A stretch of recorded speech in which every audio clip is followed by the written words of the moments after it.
You need to teach me. You need to. All right. So first of all, you're gonna want to go with the Valorous Lance Strike Force. Okay. Okay.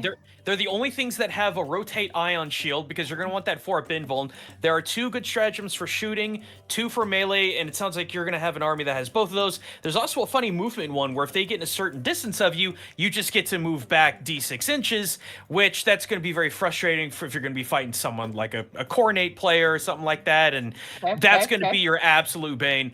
Now, yes? Should I eat their minis when they're not looking? That'll give me an advantage, right? No. What you do is you eat their minis after you've destroyed them. That way they know ultimate pain and suffering. Morale you're not using the penultimate strategy of all time. Yeah. Flip the table. Oh my god! See, I'm writing that down. Flip the table, then eat the minis. Exactly, off the floor, like a horrible goblin, just like. Now, make sure they're using official GW plastic miniatures because if you eat resin, you might die.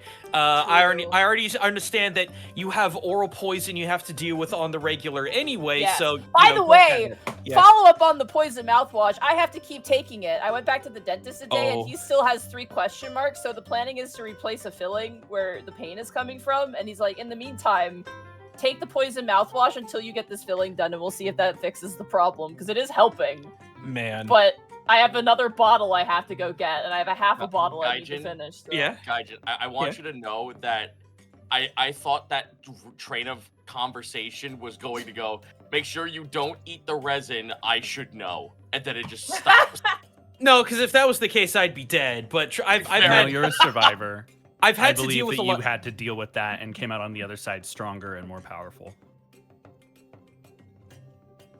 See, I'm trying to think of a comeback, Mark, but you've been to my place enough times that you could just straight up say, "I've seen you eat the resin, Gaijin." I could say that. No one's gonna believe me anyway. I won't. I mean, you could say that. Could. So hey, everyone here, favorite Citadel paint flavor? Go. Oh, dude. Retribution armor. Okay, good. A little high class, but good. Listen, if you're gonna drink the paint, you might as well have some glitter in it. This coming from the person who said the donut is a bourgeoisie breakfast, like, come on. It is though. It's pretty bougie. I swear to fucking God! I felt like a queen when I bought like gluten-free donuts and had one every morning for breakfast. Where the fuck are you buying these from? Save on Foods. Well, there you go. I just go down to my local Save You on asked- Foods and pick up some. Oh, wait a minute, we're in America. We don't have quality that sounds ingredients like a here. skill issue. Now I'm the only gonna thing be I can get at real. the store is murder. No, Monty, it's not a skill issue. It's a spawn issue. We didn't choose to be spawned onto this part of the map. It's just where we're at. Monty about to bite into her bougie donut, thinking of how contemptly about the Americans who are underneath her not being able to eat these things. I actually don't buy them anymore. I switched off of them. Oh, okay. Monty, will you please? They were too bougie for her. They kind of were, actually. They're getting expensive. And also, I wanted to switch over to protein bars instead, just to have in the morning. Just to have more energy. But anyway, it's fine, Monty. The only thing you're missing out on is our high fructose corn syrup. That's really it. I have to say right now, I will say this in terms of like my stupidness. Every time I go to Tim Hortons and get a bagel, I'm just like, every time I say the word, I'm just like, I can just feel people. I mean, distance laughing. did you feel me look at the monitor when you said it just now? Yeah. I know. I've given up. My body fucking lurched. Oh god. Anyway, Connor, why don't you take us away, please? Hello, everybody. Welcome back to the Unexpectables, where my favorite Citadel paint is 100 layers of lead belcher. Let's go.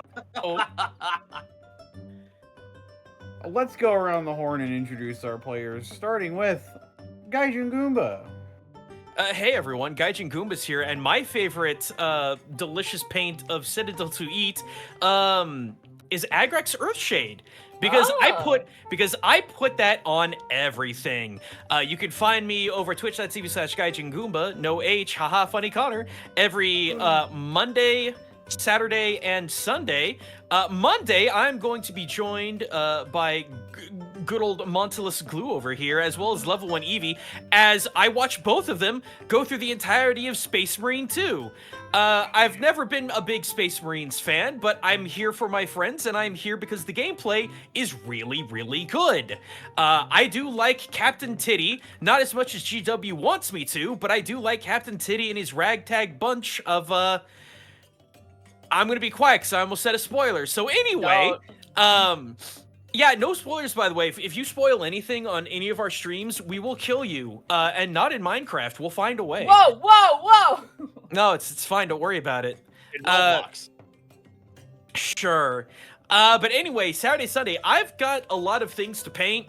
I've actually painted like 5 knobs in 2.5 hours, and people are wondering how I'm able to do that, so I'm thinking maybe do a paint stream.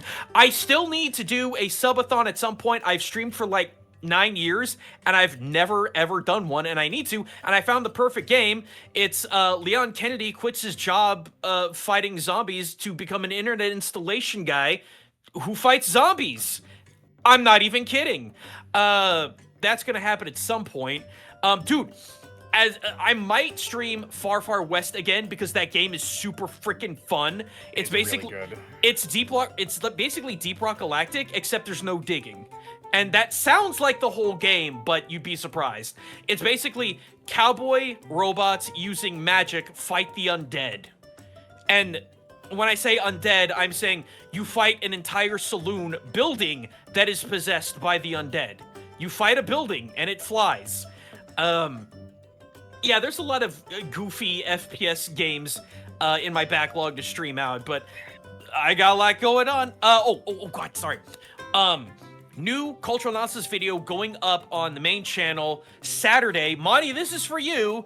It is a cultural and historical look at the Imperial Knights and how they were inspired by traditional knights. Now, you might think that's stupid and really easy to figure out, but you have no idea how deep this rabbit hole goes. It is insane. It's actually leading me to potentially do a video about the Sisters of Battle. We'll just have to see how it goes. So that's me. Apologies it took forever. There's a lot going on. It's all good. It's all good. Up next, we've got Mark Allen Jr. Hello, I'm Mark Allen Jr., and my favorite Citadel paint, unfortunately, is just their base glue, because I don't paint minis, but I have used the glue. So, yeah, Order of, what's it called? Extermination? That's not right. It sounds like a Space Marine thing. It's fine. I don't think it even has a name. I have the glue. No, it's just plastic glue. Glue. It's just plastic glue. My favorite flavor is glue. Danger Flammable. Yeah, Citadel cold plastic. Danger Flammable. My favorite flavor is Danger Flammable. I love Danger Flammable. Bro, that's an amazing paint name. Why is the French first on this? Hold on. Colle plastique. Okay, so you bought it in Canada. That would be why. The English comes first, but whatever. Anyway, you can find me on Blue Sky at Mark Allen Jr. here on Twitch at Aeon Protect Gaming. You probably won't find me this week. I had planned to try and squeeze in a stream, but I got sick again a couple days ago. So I'm just sort of trying to make it through the week at this point. We had our 3-hour music challenge stream on Sunday. Rolled up some trance that I quote-unquote finished. There was a beginning, middle, and end, but I thought it was pretty good. There's a lot that can be added to it, so that will be released at a later date. I am still planning on releasing Songs 2, Play Games 2, this month, before the end of the month, so keep an eye on that, and that will be going up on Bandcamp, who is a boss right now, so keep an eye out for that. And I am still planning on getting up that one-shot with the Edward Bosco, so that'll be up on my YouTube eventually. Thanks for your patience on that, guys. I'm trying not to die right now, so that's taking precedence. But yeah, thanks. That's me. Yeah. Up next, we've got Zito. Well, you can find me over at twitch.tv/Zito, where a little bit of fun news. So Monday was not only my wife's birthday, but today actually marks the final day where she had to work at her retail job. So she's back on actually like doing artwork and streams again. So that not only does she get to actually be able to like escape the retail grind, and I will also post a link to her Twitch. You you might hear this Sunday. She wants to get back on as soon as possible. She's basically the flip side of me, whereas I am in the evening and very high energy and very rapid paced video gaming. She is very methodical, long form, and chill. So you get her in the day and you get me at night. If we can get her to partner, that would be fucking awesome. But we'll see how that goes. Yeah, and but now also that means that now that she's free from her retail job, I don't have to actually be beholden to a retail schedule. So you now get me more often and way later in the evenings now, and I'm making it everyone's problem. So expect more of me and a lot more projects to go through. Right on. Up next, we've got Edward Bosco. Jesus Christ! Don't get us Vaughn muted! Don't get us Vaughn muted! Ladies and gentlemen! The Chicago Bears beat your Green Bay Packers! That's called a choke job, folks! I am as happy as I could possibly be! Bear down! You know where to find me! Let's go, fucking Bears! You can also find me on the latest episode of Gateway as probably the role that I'm best known for, which is additional voices. Screaming Maniac in Vault 40 was my particular favorite role during that game. And that's me. Correct. Up next, we've got Monty Glue. My baby ears. Anyway, hi, it's me, Monty. I actually am also happy the Bears are doing well. It might sound crazy because my mom is a big fan of the Bears, and she's been cheering for the Bears and the Lions in this season, so she's also very happy. We'll talk about it at halftime. Yeah, maybe, or maybe we actually call out bits and subs, which is what we're supposed to do during halftime, Bosco. You do both. Being sassy. But I have a lot of stuff going on. I'm quite busy, really busy. Tomorrow is Dungeon of the Mad Mage. They're on the final floor. This is our second session on the final floor of the Dungeon of the Mad Mage. And let me just say, it's a doozy. If you didn't catch the previous episode of Dungeon of the Mad Mage, Bracky split off from the party, the wizard split off from the party, and regretted it immediately. And it was very funny, but also very terrifying. Friday, I am taking off. I'm currently preparing for a Warhammer tournament. So I'm gonna try and finish painting a giant, cool knight. I need to get that done for a date. Saturday will be no Phoenix Wright either because it is Darcy's birthday. We're gonna be going to a birthday dinner. So Happy birthday, Darcy! No stream. Sunday, again, I don't work that day off. But Monday, as Gaijin has so generously put it, you can catch me playing Space Marine 2 with Evie and Gaijin. And every time we end the stream, it's like pulling a cat into a crate. I don't want to leave. I'm having a blast with it. And Gadriel is a handsome man. And I don't know. It's something about him's working for me. I like him. And I love Titus is not at all very bad, not at all good series of days. It's been very enjoyable so far. Tuesday, Keys from the Golden Vault. Also Monday, over at Xanalos Grimm's channel for Stalwart Souls. And then Tuesday, back in the Eva room with Connor. And then Tuesday evenings, Keys from the Golden Vault with Connor. And then back here on Wednesdays. I'm very busy. Please check out my streams. Please check out my VODs. And also, I'm writing. I wrote an entire Space Marine fan fiction that's 50 pages. And I also wrote a 5-page short story. And I'm working on a sequel. So if you want to read that, it's in my Discord. You just go to my Discord, and I have a writing channel. You can find it pinned there. You know, read it with your eyeballs if you like Space Marines. Thank you. That's me. Back to writing the intro. Excellent. And I suppose that just leaves me. They can find me on Twitter, Twitch, YouTube, Tumblr, and Blue Sky at Distortion Devil. My birthday was on Monday. I'm 33 now. We had a blast. Played some Cards Against Humanity. We watched one of my favorite movies of all time, Legend of Zelda, The Hero of Time, and we all perished during it. But yes, that happened. The VOD for that will be up. I've already downloaded it. But yes, it was a lot of fun, and streams are going to be regular for this week as well. Also, before the week is out, I will have uploaded my first video. It's coming. That is a threat. It'll be going up first on Patreon, and then it will go up on the YouTube channel for the general public to view, and I'm terrified, but it's gonna be okay. Yes, other than that, streams, those are happening. As well, Gateway, it's entering its final arc. Ooh. That's right. They are inside of the final dungeon. And thank you for letting me be a part of it. I really do appreciate it. You can hear the tortured screams of Edward Bosco echoing off the walls. You already get that. Damn, during I might Wednesday. just tune in for that alone. But yes, that's about it for me. This episode of The Unexpectables is brought to you in part by Die Hard Dice. I'm gonna let Bosco handle this one this week for me because I'm sick. Had a little hair metal on that one. Yeah. Die Hard Dice is, as always, your one-stop shop for dice and dice accessories. And if you head on over to dieharddice.com, you can use the code Unexpectables. You can save 10% when you shop online. As well, check out our merch store where we've uploaded a couple of new designs, including our Wark sticker,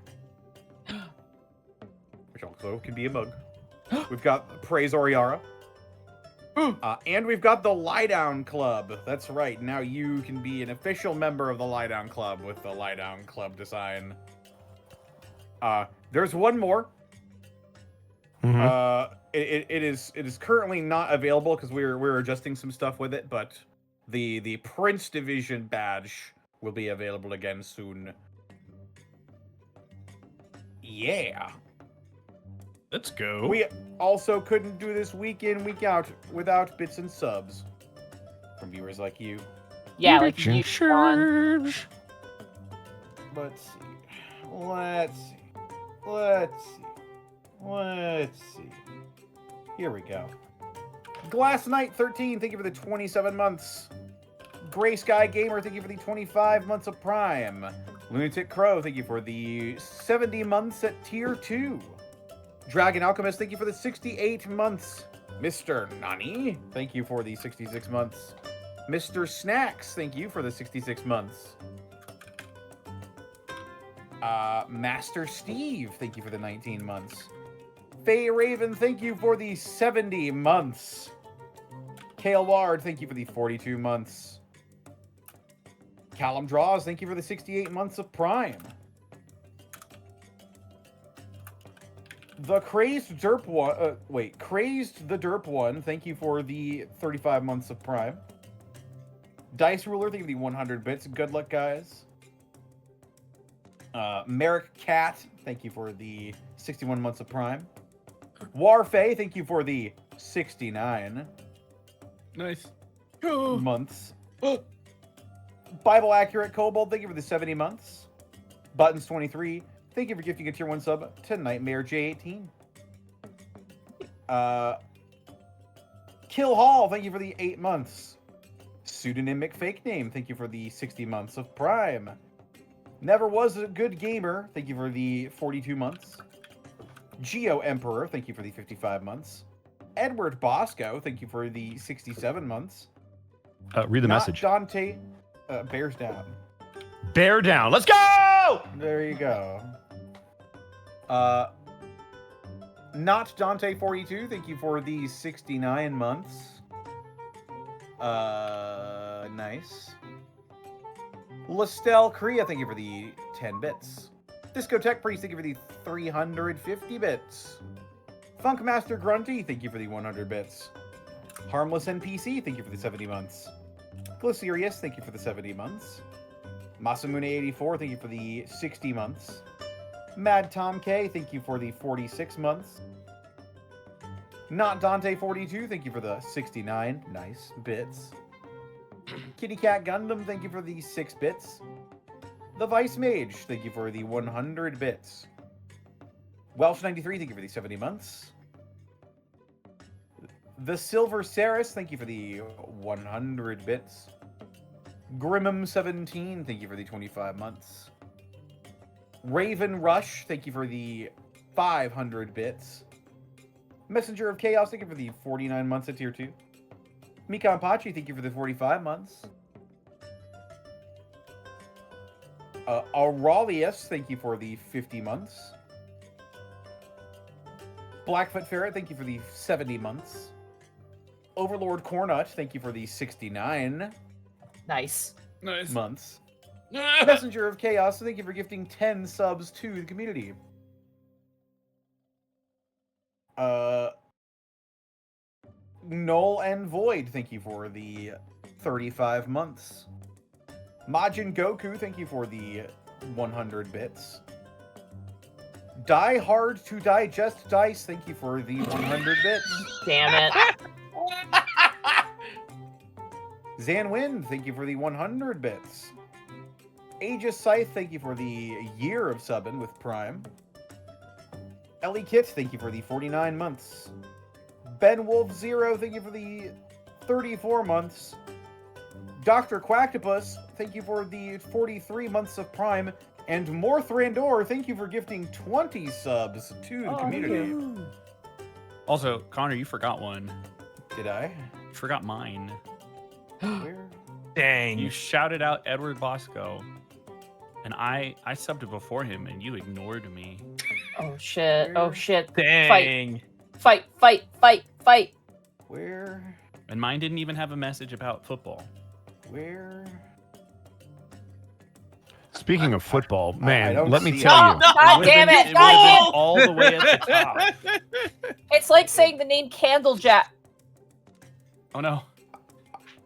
Oh no, they I got didn't even Monty. say it a full 3 Oh, that's times. sick, the and they night's got They off. it. got Alright, Monty see you guys. and Mark's bit drop. Oh no! It wasn't a bid drop, it was a sub. I subbed for 44 They got that months too. with Prime. Woo! Go Well, Mark! it Yay! didn't tell me that. Ooh, Mark's the best. Go Mark. You Bears did suck. it. Woo! What?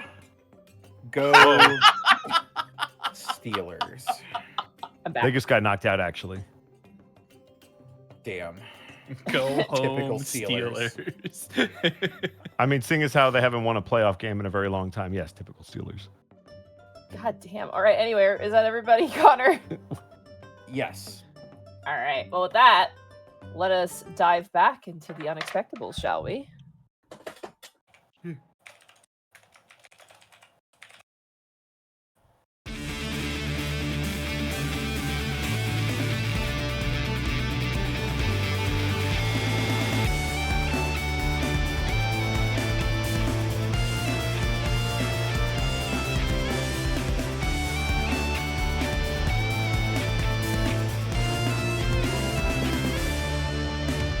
Come to a world of wonder like no other under the shining sun, where our people gather, disparate but as one. Come see the heroes rising, galvanizing, fighting for the day. Not what you expected, but heroes all the same.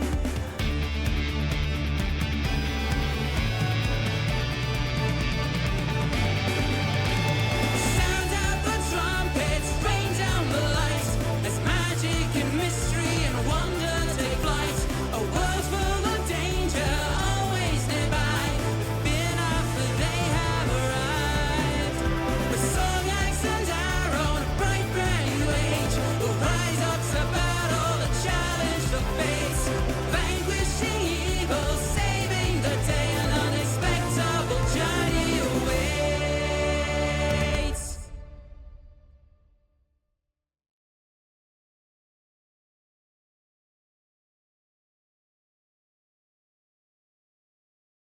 So,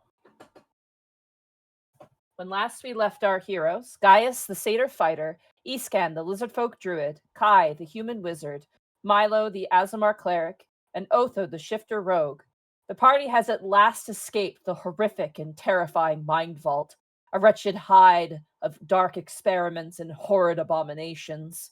After tracing their forgotten steps backwards through the dark corridors, the party was finally able to parse a way out, but not before collecting an eclectic gang of characters and valuable treasures. After teleporting back home, meeting with Lynn and their political allies, and sealing away the remnants of Pointahot's memory brain jar, the party lies down now for a well-deserved rest. But as they awaken, it is not just them who has changed, but the veritable city that surrounds Eenvil Keep, waiting to be seen by their intrepid heroes, the Reclaimers. And now we return to the Unexpectables.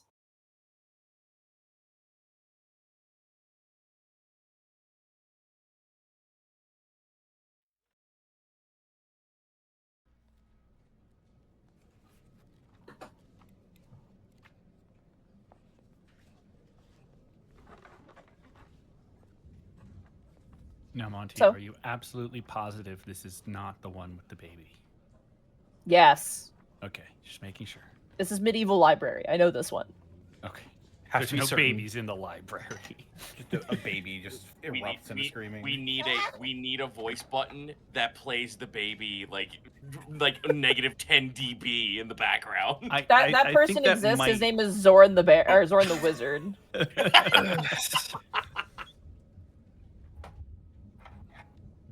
Oh, so where do we find things? I'm assuming you guys are gonna want to head to town as a group, or Yeah. okay. As you all wake up the next morning, you have a hearty breakfast of eggs and bacon and crumbing toast, as well as a lot of late autumn vegetables. The thing you notice the most, though, is when you wake up in the morning, there is a veritable chill in the air. Not like an ominous, spooky chill, but winter is closely approaching. Would you say winter is come? Thank you, Mark. You take Hey, 78 points of psychic damage.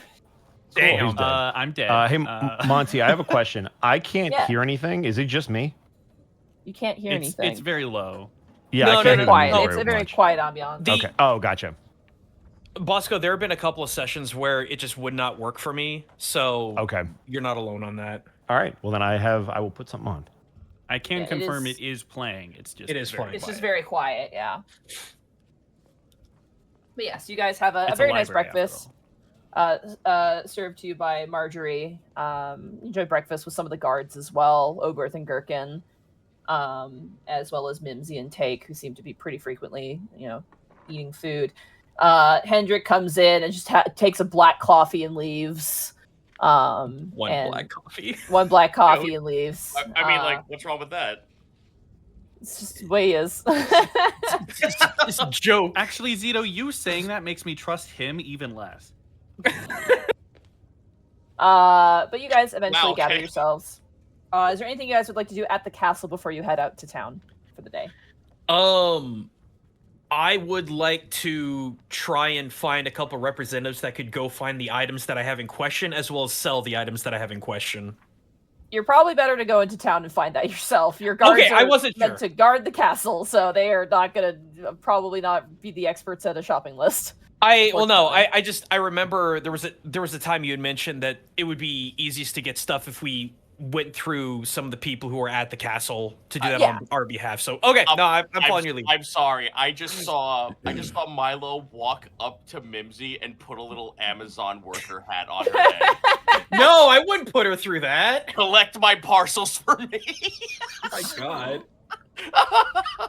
That's what Amazon needs, child labor workers. Yay. No! All right. Is there a bottle? Don't forget your most important part, the brown jacket. I'm going to steal parcels. And remember, we're always watching. You're going to watch me steal parcels. You don't get holiday pay. I do if I quit. Here's your government mandated Gatorade bottle. I thought we were trying to escape the dystopia. Back into this one. Anyway, is anybody else? Everyone else is good. I didn't hear anybody pipe up. So Yeah, no, I'm good. I'm good. Iskan was gonna go try and find Xatlin's. Zatlin's already in town apparently. When Well, you ask okay around for her, the guards are like, "Oh yeah, she's been helping out with something in town." So whatever that is. We get to town, it's just soaked in blood. What happened? All right, making sure I don't pick the baby one. Oh, baby. No. As you guys head out, it's crisp day. The trees are starting to like fully lose their leaves now as the autumn has kind of passed over.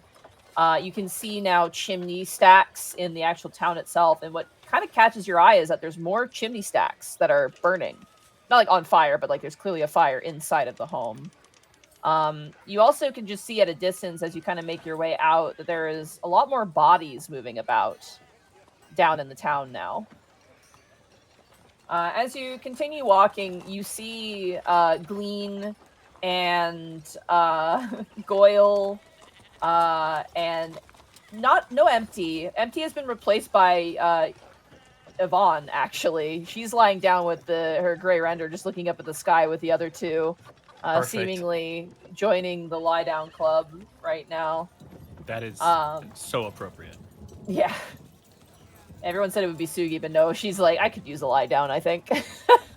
Is Gray wearing the shirt? They actually have like, well, Gleam and Goyle don't, but Yvonne has like a blanket that she has because it's cold. She's like actually like is wrapped in a blanket, just looking up at the ceiling right now. Is the gray render like loafed on top of her like he was before? It's like lying on its back, like, you know, like a dog or like a pit bull gets excited and they roll on their back and then their paws kind of lean down and their feet are sticking out. That's kind of the look he's got. All right. Someone He's might got, like, find that Pet adorable. this creature. Don't pet that creature. Can I pet that dog? And for the meme, he's wearing the shirt, but it's like really tight on him. Like, you know, like those big muscle dogs wearing little shirts. Busting out of it. He's busting out of it a little bit, yeah. As you kind of make your way down, immediately, as you kind of breach into the town proper, it is way busier than you remember it being. I would like anyone who wants to roll an investigation check if they wish to. Yeah. That's a 16. That's a 12. Oh, Natural 20. That's not what that is. It's a natural 19. Natural 19, sure. Own it, Zito. Own it. And then Kai, can I get a roll from you as well? You can. Let's Allegedly. go. Will you? That's always a good sign. We're like, oh, you tried to. Well, it's just different rolls. Will okay, yeah. Oh, dwarf Flashy my 20. shit, why don't you? Fuck. Flashy 20. Yeah, I roll better, but yours is in green, all right? You technically rolled higher than he did, yeah. Okay. You all notice different things, which is kind of great. Otho, as you kind of make your way down, you notice specifically that there are way more like adventure types, like travelers. You see a few merchants, not very rich looking merchants, more like, you know, baby merchants. You see no. You see, you know, they have their guards with them. You see what appears to be like couriers, but more of like a mix now. However, Gaius and Kai, you're like looking around and you're like, we did not have this many ogres and goblins before. The numbers seem to have doubled somehow. As you're looking out in the crowds, you're like, there's way more ogres. And you notice too, the ogres that are around that seem to be newer are not dressed the same way as Eleanor's ogres. Oh. There's a ton more goblins as well, and they seem to be listening to Eleanor's ogres and goblins specifically. You do notice those that you too. Escan, you notice as you're kind of looking around, there's a lot more construction happening.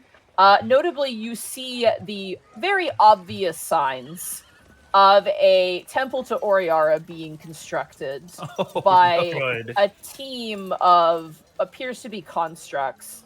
And it sticks out like a sore thumb in the rest of this kind of abandoned, now being refurbished city.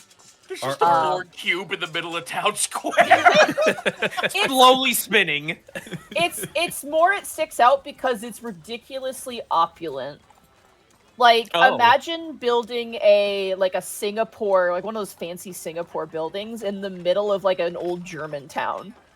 That's the Got best you. way to describe it. Wow. Are there any familiar constructs working? You can't see from this distance. You can just see because the actual building is exceeding past the roofs of some neighboring Got you. buildings. You're just like, oh, that's getting built. Okay. And then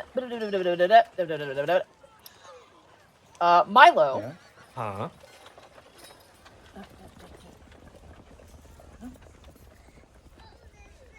Milo. Wait. What? Okay, As- maybe not as- baby. That was a baby. No baby. Calm down. I'm not making a joke. Yeah, I'm not making a I'm joke. It just sounded like a baby to a child. 3-year-old. Infant. Anyway. The Milo. thunder. The babies come. What if The what if bell!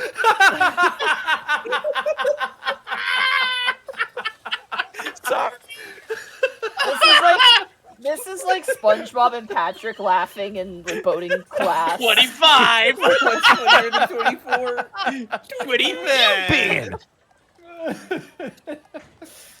Milo, as you're kind of walking, you notice something that really stands out to you. Mostly because they stand way taller than everyone else, and you kind of notice as everyone else is kind of looking around, you kind of catch it in the corner of your eyes. You notice currently sitting down on like the rim of a fountain, which has been refurbished. It's like working now. Like there's water flowing, there's horses drinking from it. You see sitting and kind of talking and laughing a cyclops. Huh? Oh.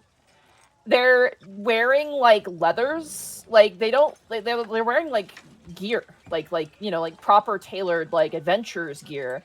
You can see them kind of sitting, and they're talking with two other people. They're talking to what appears to be a kind of younger dwarf man with kind of a shorter beard, and what appears to be a drow woman wearing kind of like a really nice, kind of black and purple robe. And they definitely kind of stand out to you for the most obvious reason. You even see like other travelers who are not the ogres or goblins, kind of like going like, "Oh my gosh, what is that?" and like moving on. Oh. I would say, just based on a glance for you guys and Yukai, this populace has doubled or tripled since you've been gone. Is there anything Gaius should know about, a Cyclops? Well, you ran into them in Ironkind, and they're Yes. the ones in Ironkind are pretty peaceful. Otho and Kai, you know that there are coastal cyclopses who exist on coastlines. They're generally pretty neutral. I mean, it depends on their personality, more or less. Most of the time, they don't really mess with small folk.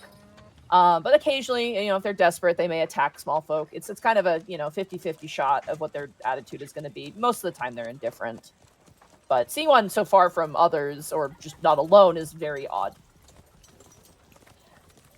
Huh. And as you kind of walk, you kind of making your way down, you notice that you may have more businesses potentially as well. Oh boy. You see some staples. You see Oakeg's Wondrous Goods, which appears to be closed right now. Oh. No! Yeah, it's out on business, is what it says. Wait, how's it spelled? Yeah, how's it spelled? It's Oot, O-O-O-T, Oot on busyness. Good. Excellent. This was important. You see Lycos's Creatures Odd and Familiar, Mm-hmm. which has a familiar door that you recognize. A store that you had seen, Gaius, when you went to get drinks with Polay and Crag, is cloth and clothing. Right. Obviously, Ebony and Ivory's General Goods. But there appears to be two new shops that have opened. You see Shale's Blades and Weaponry, Ooh. and you see Risher and Rocky's Reverie. No way! It's Risher! Holy shit! Risher and Rocky's Revelry, you said? Reverie. Reverie, okay. Oh, we're going there. We gotta check up on our dirt bro, guys. Yeah. We haven't seen you since episode 38, my guy. Where you been? At school. True. True.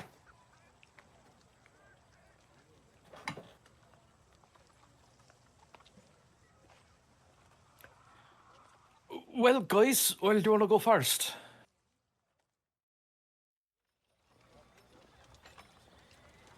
Well, I suppose we might as well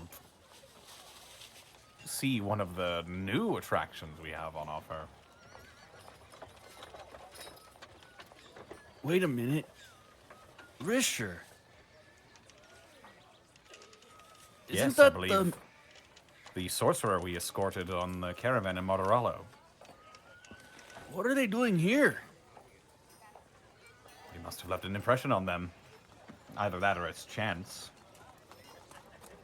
Well, I think Well. we should start there. Let's go find out. We come bearing the flag of Fort Dort. As you What was approach the door. Oh as no, he forgot. Suki ate it.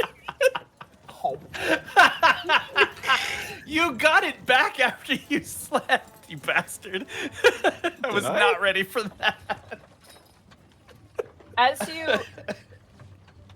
As you approach the business, the outside, like there's like little planters, has been replaced with like little like rock gardens.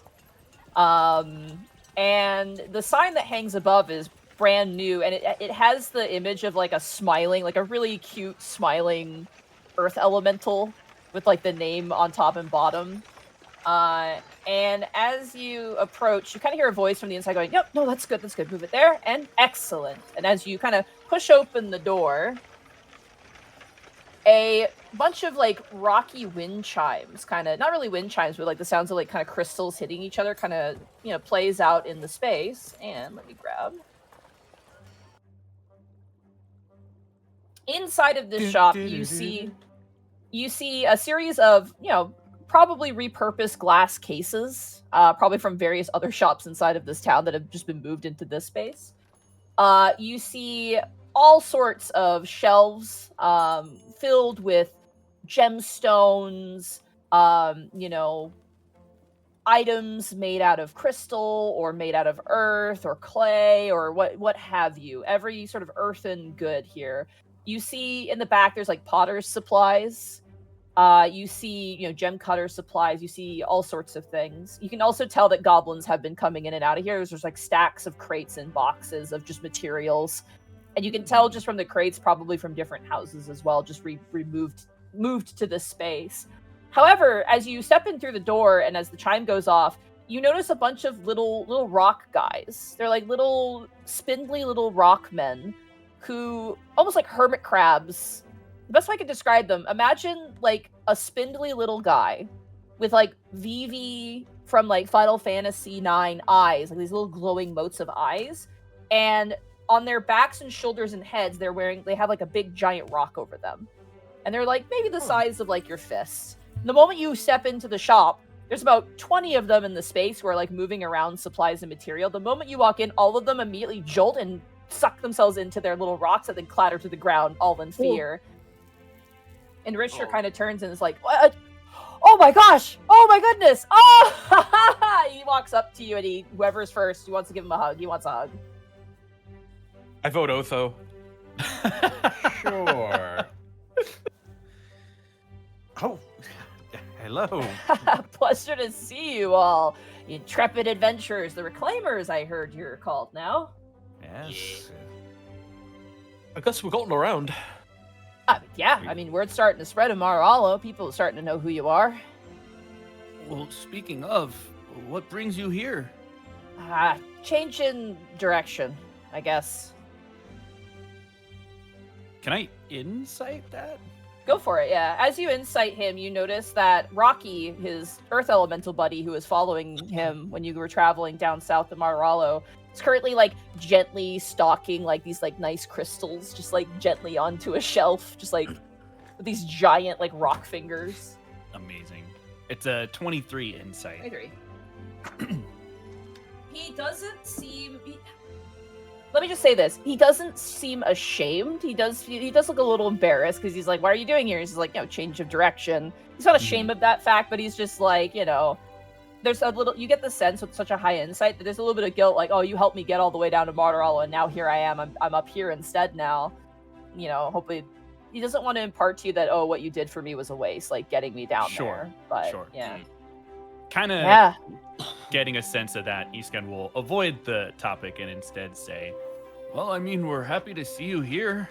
I'm happy to see you too, all of you live. I mean, I've heard you had some incredible, you know, adventures. There's a famous bard now, who's been traveling around singing songs about your adventures. It's very, very entertaining, I have to say.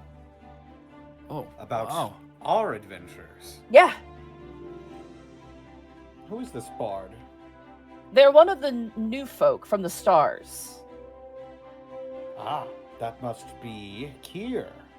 Yes, I've heard that the songs have also spread to other bards as well. Catchy tunes, you know. wow. Boy. But no, I think you recall I was trying to speak with one of the Ocean Lords. I think her name was Winona. Yeah, Winona. It was Winona. But it was... Unfortunately, there were circumstances in which we probably couldn't meet. I guess she's rather adverse to land, and given my... well, he kind of just generally gestures towards the little rockmen and, like, the giant earth elemental behind him. We're worlds apart, and, you know, I thought that perhaps... I think I was misguided, you know? I thought about that I was innately magical, and that if I didn't become, you know, some sort of caster, I was jettisoning this gift, you know? But I gave it some thought, and when I was at school, I wasn't too happy. It just, you know, didn't really feel like me, and then, you know, I realized if I'm so in tune with the earth, why not open up a gemstone shop, or, you know, clay material shop? And yeah, there's rumors that Eenvil has places to live. There's been lots of advertisements around for that, and you know, I knew you, and hopefully I didn't presume too much, but so far I'm quite comfortable, and I'm even getting some sales, so I'm quite happy. Glad to have you.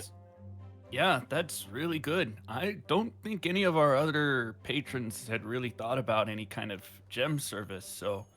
Well, what was his name?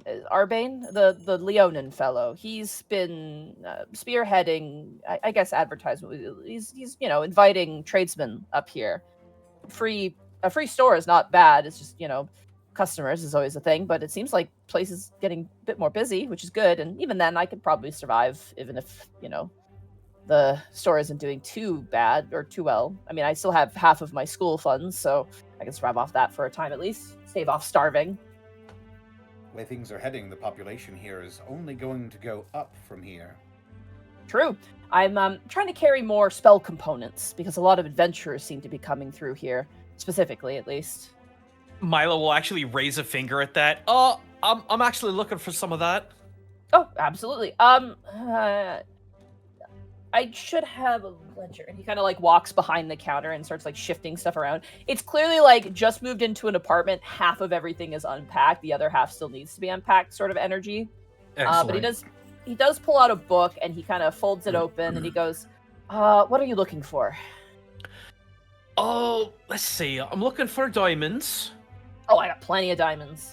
Oh, let's see. Oh my let's God. see. Well, Things you say out loud. Holy shit. well, it's how I'm gonna keep you guys alive theoretically. I think that's really it. I'm needing some candles, which looks around to all the rocks. I'm guessing you probably don't have much of that. No, I'm not really a candle business, no. You know, I'm actually curious. Do you have anything that might work as like a crystal bowl? Oh, yeah, I got tons of crystal bowls. I don't have, like, really expensive ones, but I do have a crystal bowl. Let me just see here. Diamonds are over here. And you watch as he kind of, like, goes around. He goes, okay, it's okay, everyone. They're fine. They're friends. And he watches, like, the little rock guys, like, kind of stand up to their full height. They're very creepy looking in a weird way. Like, little thin men kind of hiding in a shell of rock, and they kind of begin to skitter out of the way. I'm getting Ghibli vibes. Yeah. Iskan will, like, try and lean down to one nearby and just say, hello. As you lean down to it and say hello, it immediately jolts and hides. Kicks you in the shin. Oh, those little guys. When I made my way up here, I picked up some more strays. What I guess- exactly are they? I don't know actually. I'm trying to figure them out, but they're cute little guys, aren't they? I guess you got a bit of a magnetic personality, eh? That's the rock joke. I like that. That's good. Diamonds. Kai, you have any ideas? How many diamonds do you need right now, Milo? I only got one, but I could cut it down for you if you need me to. Something about the size of this. I'm gonna pull out one of the 300 gold worth that I have. Oh yeah, I can split a diamond for that. You just need one? I guess so. If you got more, I just wasn't sure. From this one, I could probably get you 2 at most. Okay. Okay. I know you said you didn't have a lot of money, but I thought maybe this could at least, I don't know, partially cover the bill. Okay, so you know that meme of the little girl who puts like the 1 coin in the little money tray? It's gonna be Milo. He's gonna pick up that giant pearl and just chunk. Just right on the guys. It's just like one diamond, please. So is that, oh, wow. is that like, so is Gaius that meme of the little kid from the 2nd story window just throwing a wad of cash out at the fucking window? Probably. I might have to find another vendor that I could actually sell this to make enough, but I mean, I could try, and if you trust me with it, I could speak to some of the merchants coming through and see if anyone's interested in it. I suppose that would be all right. Basically, above board, he could do the negotiation for you to try and get more out of it than you. So it depends on if you want to be the one who mans the negotiations to try and get the best price possible, or you let Risher do it. I'm figuring Risher's probably going to be the best one because he actually has expertise when it comes to rock-oriented things. I just wasn't sure how long that would take. Technically, pearls do not come from the earth, so it's a bit outside. He can still do it. It's just a bit different, but pearls are made of sand. They are. Single grain of sand at the center of the pearl. Yeah, he knows that real good. Sand and keratin. I sense it. It's surrounded by all this layer of spit. He goes in the back. 100 he has layers of lead belcher. Oh my god! Every pearl is 100 layers of lead belcher. Anyway. He takes a diamond. You watch as he like goes into a locked case and unlocks it and pulls out a diamond. And he's like, "I'll be just a moment." And he goes into the back, and you hear the sound of jeweler's supplies as he kind of works on the piece. And you watch as the earth elemental just like looks down towards all of you, just like this giant lurking thing. And it just like you just hear the sound of shifting stone as it just gives you like a goofy little pumpkin smile. Kai, do you have any idea what these things are? God. You would recognize these as elementals for sure. Probably elementals would be my guess. Well, that would make sense. There we are. All right. You watch as Risher comes back and he places 2 separate diamonds for you and goes, "There you go." And then I will take this. And he kind of picks up the giant pearl and he opens up another chest and places it inside on like a velvet bed. I'll see if I can find someone rich who wants it. And he closes the case. So, I was wondering if maybe I could do kind of a tab, because I know that's going to be about 600 gold right there.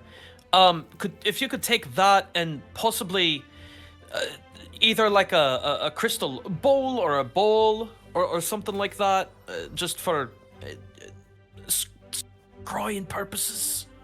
Oh, yeah. Mr. Brightbeam, you're going to run a tab on diamonds. Well, I mean, if it's okay with you, Mr. Brightbeam, I could just, when I sell the pearl, I can just take my cut from that. I'm fine with that. If you're, that's what I was suggesting actually. If I could get the supplies here and then you take a cut off of that, and then whatever's left over, if I could get that. Yeah, no, that's fine. Like I said, I'll be okay. He kind of turns towards you and kind of assures you, it's like I'm not gonna be out on the streets. I mean, I have a free house, so. I mean, free. He kind of does quotation marks. Free shops, as it were. Still, yeah. Tab. Free shavakadoos. Seems. Do you have a price point you need for the bowl in terms of value, or is it just any sort of nice crystal bowl? About 1,000 gold, actually, which I know that might be a bit pricey. Ooh, that's a bit. Let me see what I got. He starts flipping through his book, like just like goes. ah, shit, it's in a box. And you watch he gets up and he like walks over to the crates. And he goes to grab the box, but then his earth elemental like steps over, picks up the box. He grabs it like as if he can move it. And the earth elemental's like, no, you're weak. I'm going to grab this for you. And like they lift off some of the boxes and he kind of checks the markings and goes, something might be in here. Do you have a crowbar? Looks to Gaius. Gaius, your Gaius, time is now. Everyone turns to Gaius. He's sitting in a chair, pondering an orb. Gaius? Huh? Oh, yeah, here you go. Toss it over. If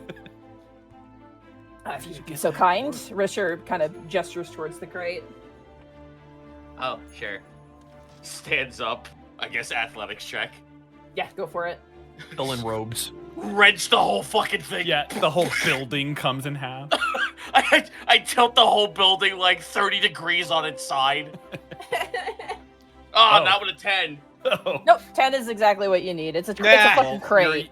You're using the crowbar, so you would have advantage. Yeah, it's a Oh, that's 25. right. That too, yeah, that too. So Oh, wait, no, I'm sorry. 60 degrees. It just comes off in 4 perfect sections. You just immediately just pop that sucker off, and as the lid kind of flies off onto the floor, you watch as the little rock guys kind of walk over like little worker ants or pickmen and pick it up and like walk it over towards the fireplace, and they begin to disassemble the wood. And inside, you see a bunch of straw, and kind of stacked on top of it, like packed closely together, you see a bunch of different like earthenware and fragile components, and you watch as Risher kind of reaches in and kind of digs through. And I need a percentile die roll from you, Milo, to see if he has it. Okey-dokey. So if it's a 30 or less, he has it. If it's not, then he does not have it, unfortunately. No. Curses! He does not have it, unfortunately. I'm so sorry. Okay. He digs through, he pulls out various very nice looking bowls and dishes and like, earthenware. And as he kind of gets to the bottom, he pulls out a few crystal ones, but they're more like cups. They're more like goblets. And he kind of scratches it. He goes, oh, I'm sorry, Milo. I don't really have that. Do you want me to maybe put an order in for you? Or... Oh, how long do you think it'd take? I'm just curious. I mean, this is a shipment from via Sulai, so maybe a week, 2 weeks, depending on who's coming Maybe through. one adventure. Well, I mean, we were talking about taking more than a couple days off, so... No, I know you're cheating. I mean, I could rush order it for you, but it would probably cost more for a private courier to bring down a specific item. That's fine. It doesn't have to be a crystal ball. Perfect. I'm sorry, Monty. Oh. I'm saying ball. I'm saying ball and bowl. It's just the accent is making it all kind of blend together. I know. Why not? Wait, would both? any would any vessel work, or does it have to be crystal? No, it doesn't have to be crystal. No, I might have something for you. 1 second, and you watch as he kind of gets up and he goes into the back. Guys, I want the jank crystal ball so bad. Guys, and I want you to understand the fact that Milo is getting that a little bit like tongue twisted. I now just imagine it's a crystal ball in a cup. This is the beer can bacon fiasco all over again. Rolled an 11. All right, he comes back. He comes back with this like, it looks like swirly like purple and gold sand that is kinetically staying in place in a way. Like that's just the way it looks. It doesn't look magical, but it looks like if you've ever seen like really pressed like material. And he brings it out and he goes, this is a very nice piece. I picked this up in Monterolo before I left. And he kind of places it on the table. It's worth about, I want to say 1,200 gold or so. Oh. If you think I could use this for divination purposes. I imagine if it has to be a nice vessel, I mean that this would count, right? I imagine. It's a pretty nice bowl. It's pretty wide. I would say it's probably like slightly under an inch in circumference all the way around. It's like, I'd say slightly smaller than like a frisbee would be how I would describe it. Okay. Oh yeah, that'd be fine. If you could take that out of the cut whenever you'd be able to sell. I would take the 1,200 out. I'll just do the 1,000. I mean, I'm fine with that. Are you sure? Oh yeah. He looks around at the house. He goes, "Free house, you guys. It's good. It's good." All right, just Free making real sure. He's literally like. And then when he's worked up a debt, we flip the script and start charging him a mortgage. Damn. Well, we do actually have to pay taxes. The other guy, stuffy man, hair combed back, widow's peak. I forgot his name. And he He was kind of like the bad guard to the Lion Man's good guard. They were pretty clear about paying taxes on things, at the very least. Help the rest of the town probably build up from what it once was. Fair enough. So that's 600 for the diamond, 1,000 for the bowl. I guess if you could try to get at least maybe 5,000 gold out of that, that'd probably be right. The tricky part is that Eenvil at least is still so close to Martorallo that pearls are more common, obviously. My best bet would be to try and catch somebody coming from Hearthland or coming from Ironkind or potentially via Sulai. That's probably my best bet is a buyer from those places. Not from Martorallo, though. We're probably going to get a bad deal with someone from Martorallo. Well, sure. Yeah. That's fine. Yeah. Oh, all right. He kind of claps the book shut and he goes, normally I wouldn't do that, but it's you guys. And, you helped get me to Martorallo safe. And, I've heard your stories. I know you're trying to, fight the good fight against the forces of evil. And that's, even if I'm just a simple merchant in that story, I want to help. Plus, you're not the only adventurers who have come by to see me for stuff, so it feels good. I feel like, I don't know, I thought I had this grand destiny just because I had, this sort of part of me, but I think it's kind of nice just living this little humble life with what I'm good at, I mean, there's nothing that says you won't sell something to someone who'll change the fate of the world, so it might still be a grand destiny in disguise. Yeah, maybe I already have. Whether you realize it or not, you are already a part of Eenvil's new history, part of its rejuvenation. Just look around you. Look at how many people are coming in here. Yeah, I mean, certainly some interesting people coming in here, but I mean, who am I to judge? But I digress. Is anything else you're looking for? Oh, no. I need a bunch of candles, but that's really about it. Probably want to talk to Ebony and Ivory about that. They've been really helpful, by the way, those two. They're very nice. All right. Hey, Monty. Yeah. Refresh me. What are the colors of, oh god. I'm sorry, one moment. I apologize, one second. No, you're good. What were the emblem colors of Hearthland and Delvaria? Delvaria is red, I believe, and Hearthland is blue. So Hearthland's iconography is a white or silver griffin on a blue bannerment. Delvaria is usually depictions of like tusks or like horns on like a red bannerment, more or less. Cool. Delvaria doesn't have very formal iconography. They mostly have like red cloth as kind of their iconography if they have it. Okay, cool. I'll just go ahead and like a little bit of sentiment, but at the same time, is there a smooth, like very refined blue gem and a very jagged and crazy wild looking red gem anywhere in the shop? Go ahead for me and roll me a percentile die. Sure. Oh, very good. All right, you roll under 60. You actually see, as you're kind of looking in one of the shelves that is currently being like the big giant, elementals placing them into, you actually see what appears to be, it almost looks like little ocarinas, like little like handheld like flutes. And it appears to be like a rainbow spectrum of whistles made out of precious gemstones. Ooh. Cool. I will actually grab a red one and a blue one. Absolutely. The red one's kind of like a red umber color. And then the blue one is like, it's kind of like a aquamarine-y kind of brown mix color. They're very smooth to the touch, very nice. They don't appear to be magical. They just seem to be very nicely made pieces. And as you kind of pick them up, Risha kind of goes, "Oh, I bought those from a dwarven crafter from Ironkind. They're fine pieces, aren't they?" Indeed. How much would you want for them? Both of those, let me check my ledger. And he kind of flips through. He goes, "Normally I would sell them for about 300 gold, but you are a friend, so 200 gold a piece." I put it down. Thank you very much. And he hands it to you. And you have 2 precious gems. You have an aquamarine whistle, and you have a jasper whistle as well.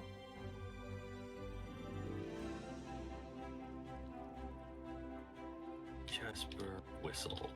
Sick. Otho, what is your passive perception? My passive perception is 13. 15. As you're watching Gaius do this purchase, and Escan's like, looking at these little elemental guys, and Milo, you're looking at the, the items you just bought, and Kai, I imagine you're also looking around at the elementals. Although you notice like the room where you're standing get like a little bit darker, and as you turn around, you notice that staring into the window of the shop is an ogre. Like 2 ogres are shoving their faces onto the glass, staring directly at you. Oh god. One of them you recognize. I'm trying to find their name. Let me see if I can find his name. It's the one that's always with Eleanor, the older one. The older orc? The older ogre, yeah. I'm trying to find his name. I think I have it, but Oh man, might take me a minute to find it. Yeah. I also might have it. Trying to figure out where that is. Like I said, I unfortunately tried to get my notes all in order, but I know I wrote it down somewhere. Orgod is the Gorokma. Gorokma is his name. There we go. I believe that's his name. It's next to Eleanor's name, so I'm assuming. Yeah, Gorokma. Gorokma and another ogre you do not recognize are currently like pressed up against the glass, staring right at you. Like teeth, like the lips are pulled back. They're like pressed up against the glass. Also, just confirming, it is Gorukma or Gorokma, however you want to say Gorokma, that. yeah. Episode 90 was when that was mentioned. Yeah. Oh.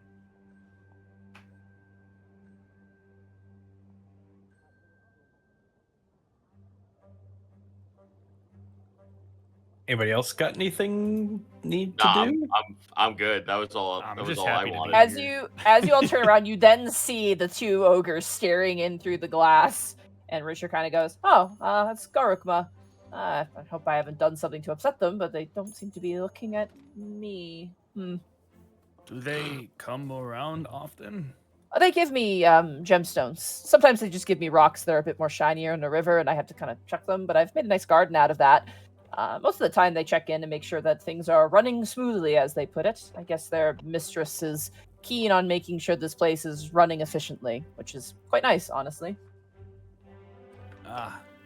Well, maybe we should inform them that we've made a purchase. He kind of looks over at Otho, considering the last encounter we had with this ilk didn't necessarily go the way we had hoped. Mm-hmm.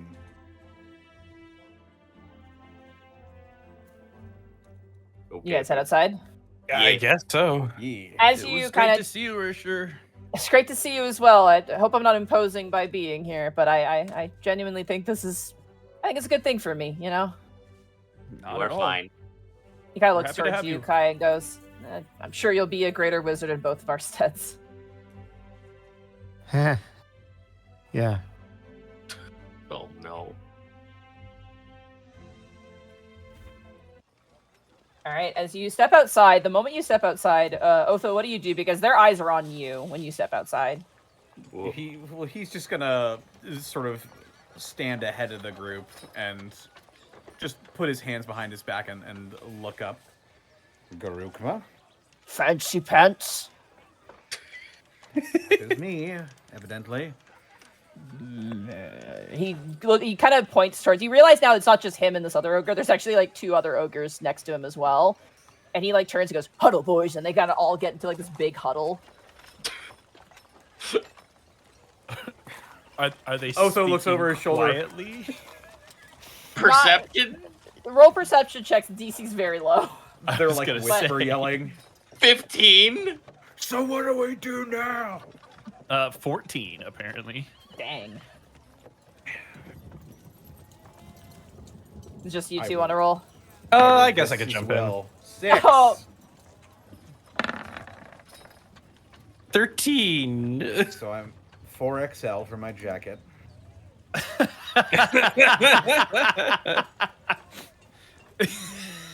Kai, you want in on this? Or you just observing?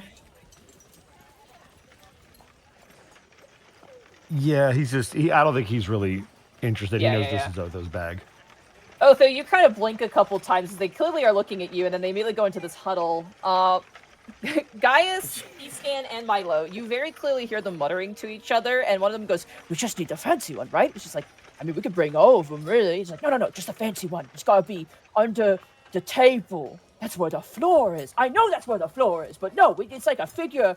It's a figurine of speech, okay? It's fancy talk. And they're like, no. So we bring the fancy man. Yeah, fancy man. They kind of like jabber back and forth until eventually Gorokuma kind of crosses his arms and looks towards you, Otho, and goes, "I need your help." Very well. What with?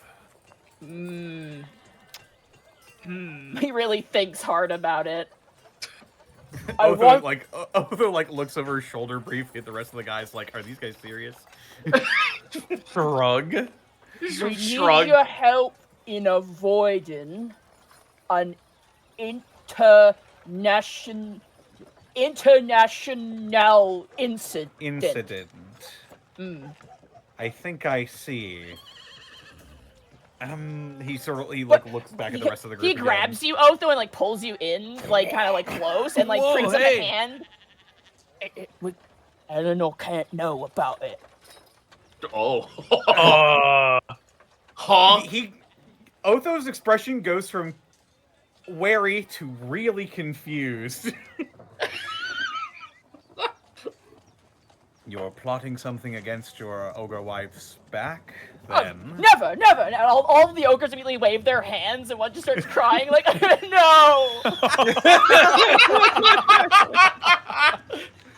Good. We would never do anything to make her upset, angry,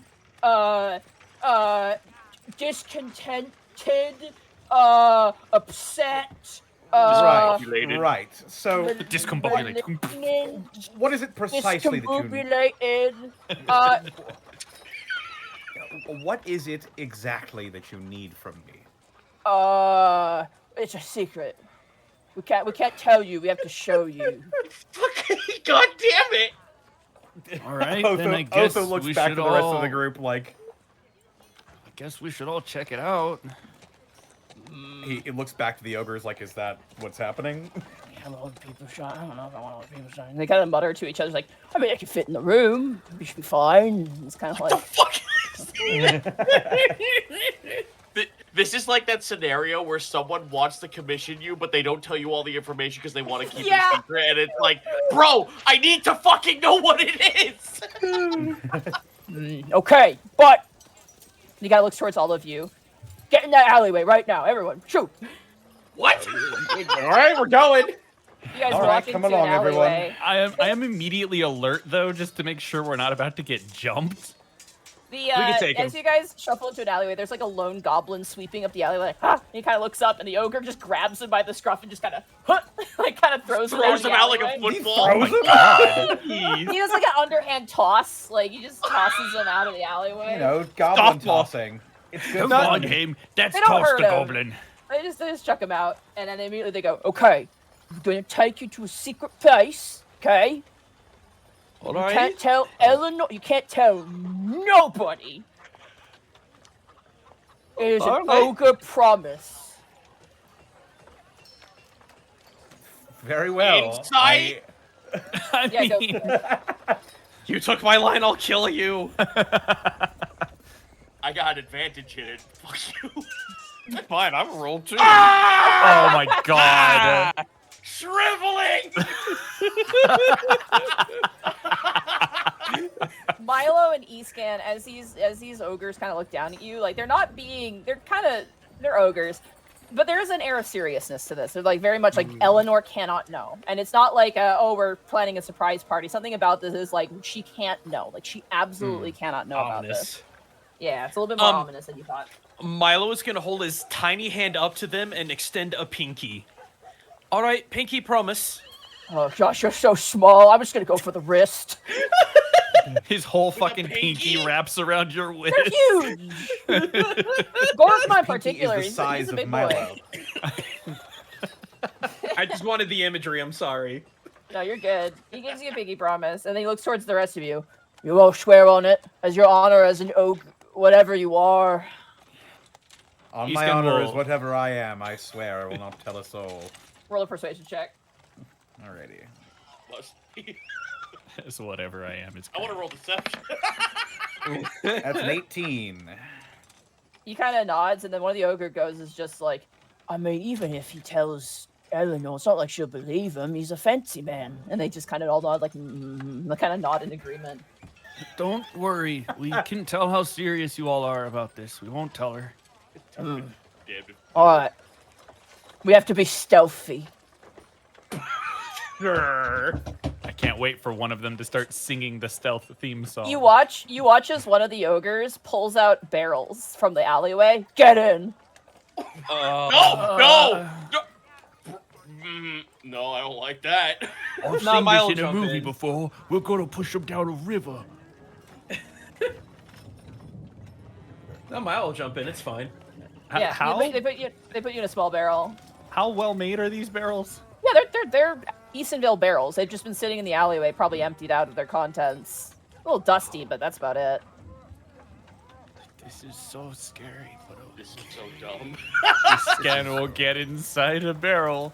As you get inside, they like shunk, put a lid on top. There's holes, so you can breathe. You're fine, but I want them to try and close the lid on me when I have all my weapons strapped to my back. as you get in, they like shunk, shunk, shunk, and you hear like the sound of cracking wood as your horn splits through. Oh my god! Ow. Both okay? Is everything okay down there? Could I try something other than getting in a barrel? Would you like a sack or a crate? Can I? Oh, Paper or plastic. no, Upgrades. right. No, but Monty, legit, is there something I could try besides getting into a barrel? What do you think you have? Like disguise self, maybe? No. We can't be seen with anybody. You gotta be a barrel, crate, or invisible. Motherfucker. Barrel, crate, or invisible. You heard the man. Invisible. All right, Kai's gonna cast invisibility. He's magic man! And they all kind of like clap in press, which jostles everyone in the fucking barrel. Clapping. All right, move out. Stealthy. If anyone asks, it's alcohol that breathes. And they begin to move. Scraping my horn against the fucking floor. I hope I'm a brandy. Shh, be quiet, Brandy. Don't talk. Don't mind us just moving magical talking Brandy. As you can hear them chatting to somebody who's like walking by.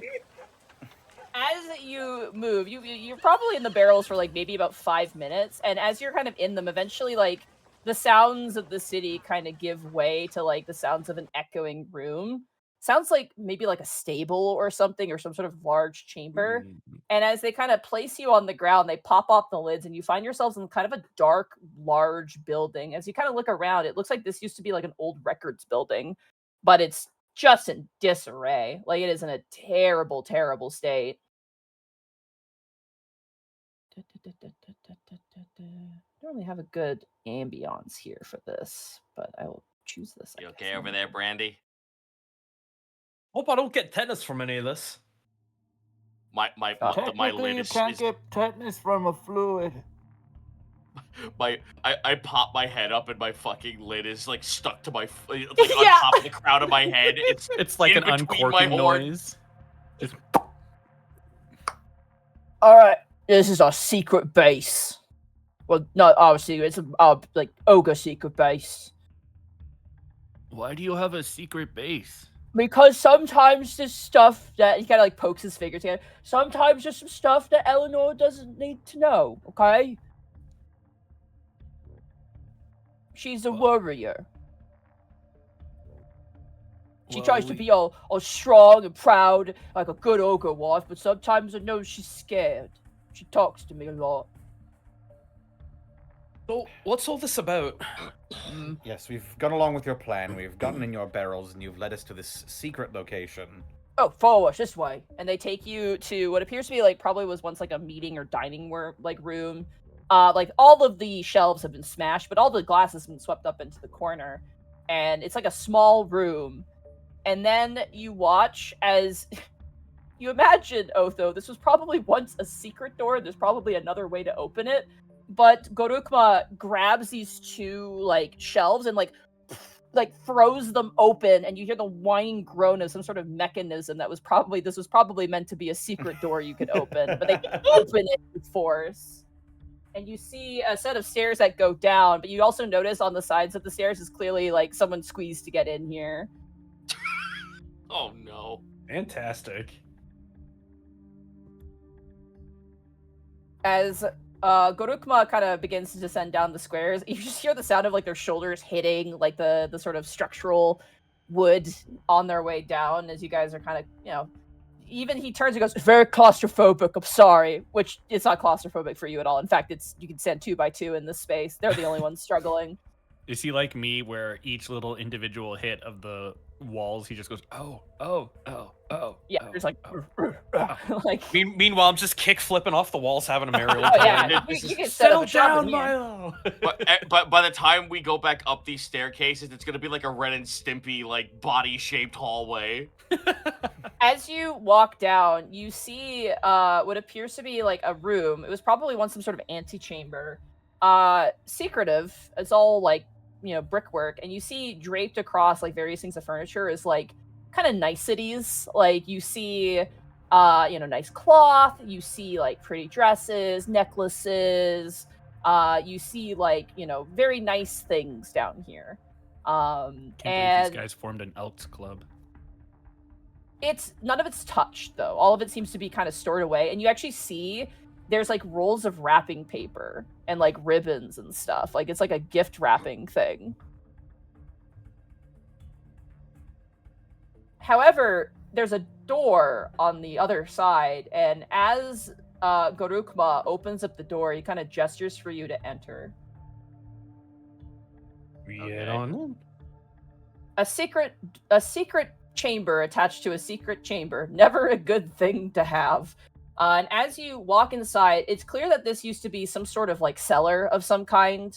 In fact, you don't know what this was used for, but it's very secretive. And whatever was in here either was destroyed or is gone. However, the only thing you see in this room is all of you enter and squeeze into the space is an orc dressed in black leathers, currently very tightly tied to a chair in the middle of the room, and it looks like he got roughed up. Does this orc look familiar? No, he does not. Uh-oh. Is he alive?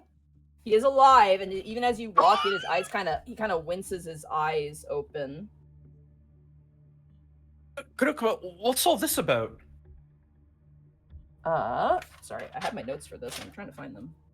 We just walk into a certain GTA 5 segment? Holy fuck. Oh, right. All you had to do was follow the damn trade, CJ. Sorry, it's in my other notebook. Just give me 2 seconds here. I'm so sorry. Yeah, here we go. All right. As you look at this man, he is wearing like, he looks. First of all, he doesn't look like he's on death's door, but he looks like he definitely got roughed up. He's wearing traveler's clothes mixed with like, very mobile leathers. You notice that there's like a little table that's far off that has like, a couple daggers, a pouch, some bottles. And he kind of like winces his eyes up and leers up at you and goes, shit. Oh, so you're a spy then? No, I'm not a spy. God damn it. He watches Gorukma turns to you, Otho, and goes, he came to speak with Eleanor. He put something funny in her drink. When she drank it, she went to sleep. And then he tried to break into her tent, and we caught him. Beat him up, dragged him away. Didn't want to spook her or nothing, so we didn't tell her about it. And then we wanted to kill him, but then, Eleanor said we can't kill everyone we don't like because it'll cause an international incident. Oh, so not a spy, but rather an assassin, then? Look sharply at this character. He kind of grits his teeth and says nothing. Uh-huh. So, where are you from then?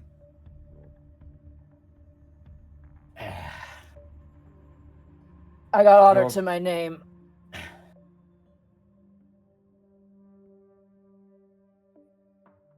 Say I'm again? not. I have honor to my name. He Oh, says. okay. I'm not coughing up anything. He kind of spits out some blood onto the ground. The kind of honor that involves poisoning a young girl, entering her tent while her guards are otherwise occupied. This I wasn't doesn't gonna sound kill her. very good for you. I'm not a killer. I'm not an assassin. I had a What job are you to then? do. I ain't talking. Monty.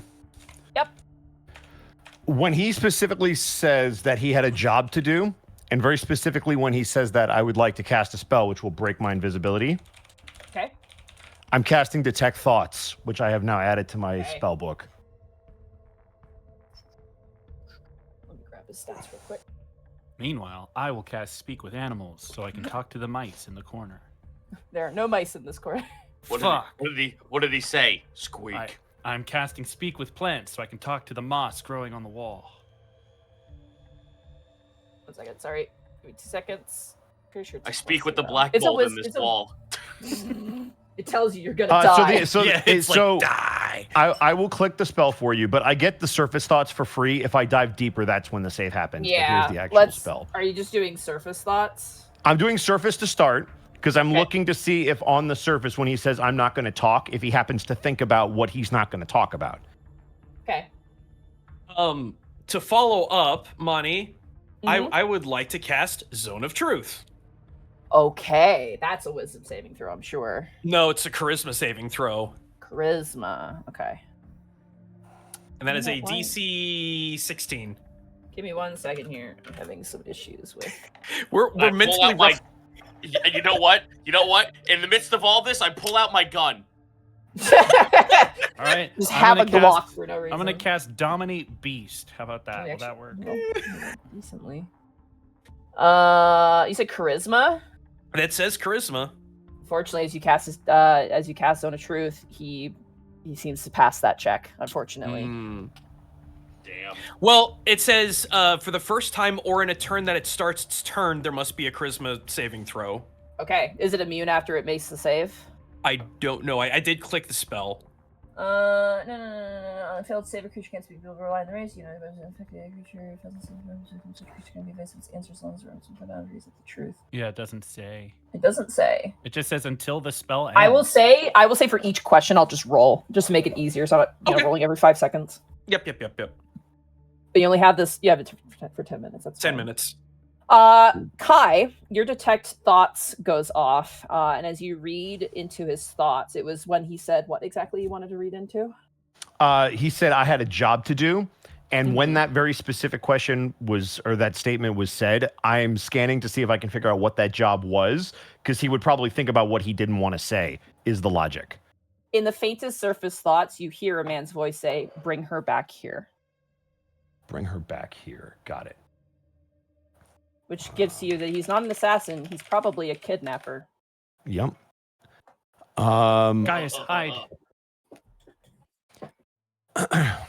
Good joke, Mark. I got that. That was good. Thank you. I got that too. I was not sure if I wanted to give that a +2 or a 0.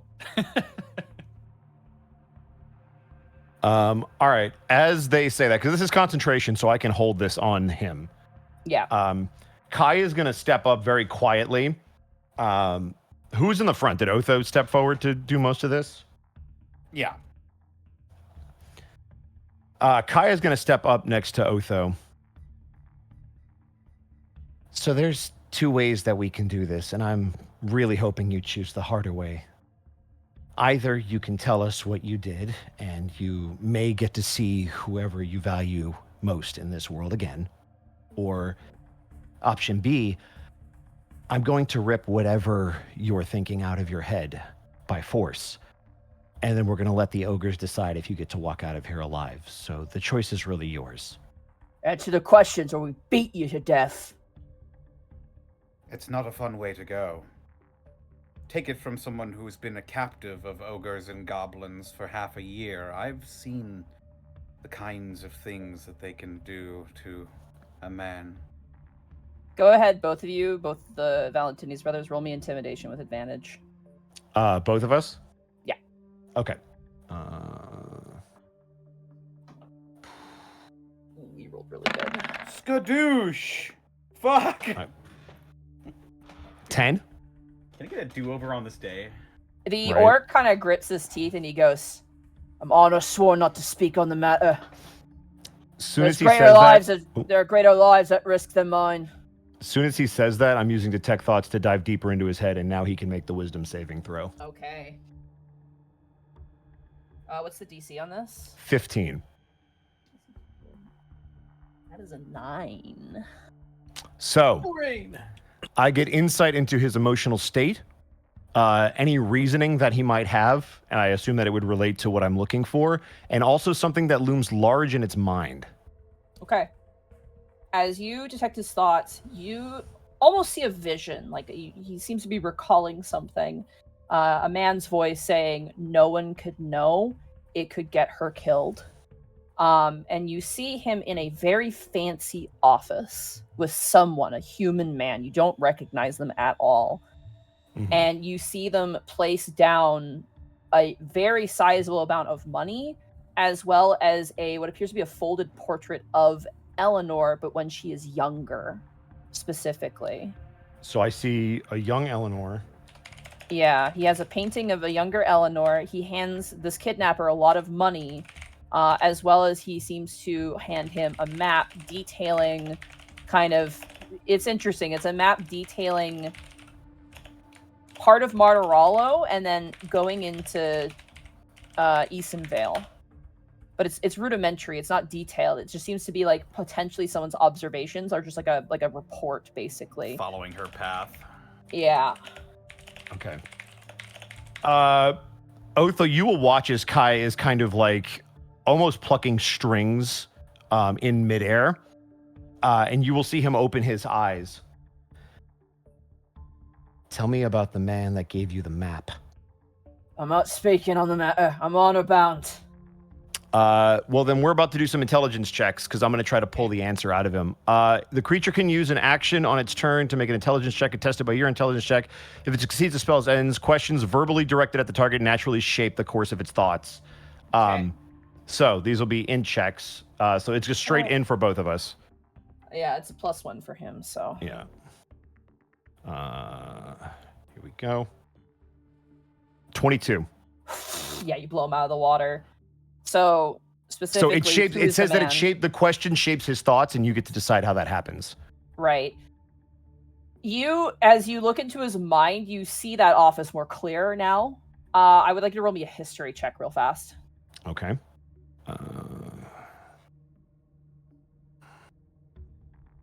11. 11. I'll say with advantage. Okay. 22 again. You recognize the window and the office nature, the ocean maps of Martirallo. This meeting took place in Martirallo. Maps. Yeah.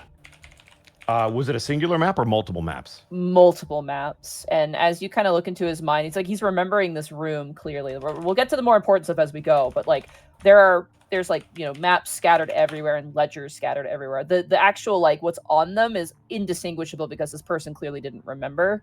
But you do see, a pouch of gold. You do see a picture and you do see a map. That sounds like Tipper Bottom. It does sound like Tipper Bottom. The man you see standing before this individual who is requesting this service. First of all, they're alone in this office. There's no one else in this office. Is a human man. He looks to be younger, not young, but maybe early 30s at the oldest. Very serious looking face. And seems very determined. Does the face look familiar at all with my knowledge of Martirallo? Not at all. Actually, you know what? History check again. Hard check, though, for this one. Okay. That's a 17. 17. Oh, wow. Okay. You recognize this guy. Okay. You've met him before. Specifically, you've met him at a fancy party before. You don't know what his name is, but you know he inherited a trade. Like, he inherited his family's like trade business. You know that because you remember his parents, but you can't quite place a name on it. There's something about the iconography of his desk, though, that you're like, there's like a wave. It's like an ocean wave, like, kind of like a diamond motif, where like the waves like swirling over, kind of Hakuzi style, and there's like a diamond, like kind of in the middle of it. And this is a trader's. Clearly insignia. a trader's office. It's a fancy office too. Whoever this is rich. You know that.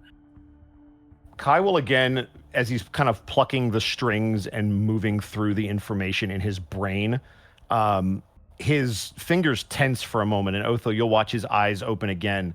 And as he turns around to the rest of the group, Iskan, he's going to catch your gaze. It's a similar look to what you saw in the vault. There is a anger behind the eyes that he's seemingly controlling, and you catch it for just a moment. And the thing that snaps you out of it is him addressing you directly. The orc sees your expression, is like, shit, come on! He's going to turn around, and in front of this orc, Iskan, you're familiar with trading businesses. Does an ocean wave with a diamond in it mean anything? And he's going to turn back towards the orc. And I will warn you, the more information my friends give me, the less your life matters. I don't know, Monty. Am I going to know this? History check. This one's a hard one for you. Would Otho know? Otho, you may roll with advantage because of your background. Yep. That's a 12. Yeah, no, it makes sense for what it is. It's opposite end of the continent. Oh. Natural 20. Oh, the brothers have interrogated a motherfucker before. Hooked on the brothers. Otho, you like go into your mind palace. Oh shit! Who built Brain this blast. thing? This wasn't here last time. You know, youngerish man. You know, merchant, very well established, well off merchant. Hiring a kidnapper. You think about it, and the iconography of the wave with the diamond in the middle. That is from the Retrikel family. Retrikel. Specifically, if it's a younger man, it's probably Vodrem Retrikel. Probably. They're famous for their trade of fine salts and spices. Specifically, they've made a great empire off of that. Probably. They're not as rich as Kaliko, but they're still like Your mother probably has crossed paths with the family multiple times, for sure. Vodrum. The spice merchant family. Yes, that does sound familiar. Shit. You see, sir, the more we have to pull out of you, the less leverage you have to work with us. I don't want to put the... talking to people, and if you talk to us, you may find that we have more in common than you might think. So, I would very seriously advise that you start working with us here. And I very much hope you don't. Kai, roll me an intimidation. Otho, roll me a persuasion. Both with advantage. Oh, shit. You got One a of us will squad get of boys behind you, including Yeah, we Giles, do. who's loaded to the Boys fucking are teeth. back in town. The That's a boys are soft back 20. in 12! Okay. He kind of like gives you a side glance, Kai. You threatened him enough. He gets the fucking point, but he looks towards you, Otho, and goes, "If I tell you this, that girl will be put at risk." That girl is only safe right now because of me. So she's your pawn then, is it, huh? Gonna put her on the throne, try and take over Athel for yourself? What are you talking about? No. We're trying to prevent her from being, well, kidnapped or worse. There's a game of Crown's happening in Athel right now. A power vacuum. Our family are scattered to the winds. My employer is Vodrim Retrokel. You're right, he's a merchant in Moralo. He paid me a pretty penny to get the girl and bring her back to him. Now maybe he's playing in this game of power, but I know you're not going to believe me, considering he kind of like shuffles in the chair as he's all tied up. All this. His aunt was the girl's mother. He's a cousin. Can I insight that? Go for it, yeah. He is in a zone of truth still. Yeah, he is. Oh, true. Let me roll that actually real fast. What's the save on that? 16. 16. That is a failure. He says that, and he seems to be truthful. But it seems to be in what he has been told. It doesn't seem like he's like, I know this, but it's like, this is what I was told. And I believe to be true. What he believes to be true, yeah. Yeah.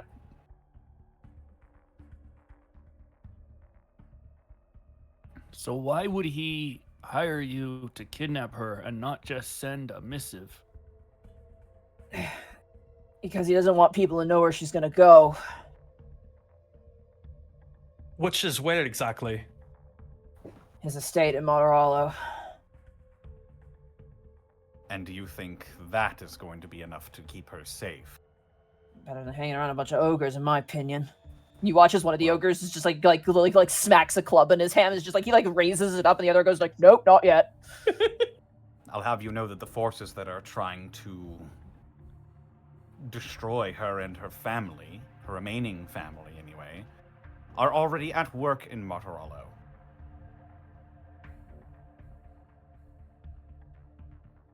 She'd do better under a lord's protection, not a bunch of brutes.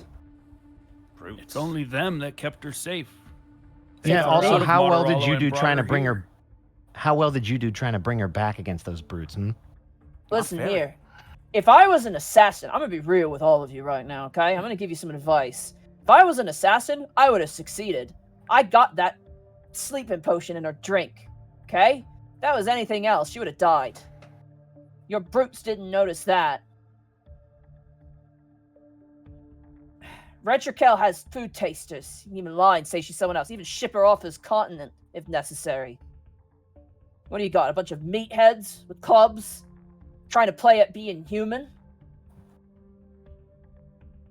We've got something.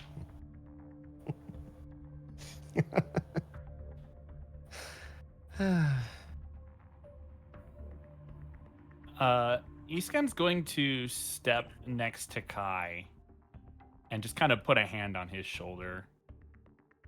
Hmm? Just take it easy. Oh, I am. I could have done much worse.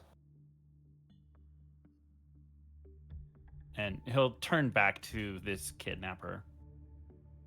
Listen, if you're truly concerned about her well-being, then perhaps you can tell these ogres how you were able to sneak in. They can bolster their defenses, be ready for any potential next time, but she's not being held here. She's here by choice, It's not a wise choice. but it's hers to make.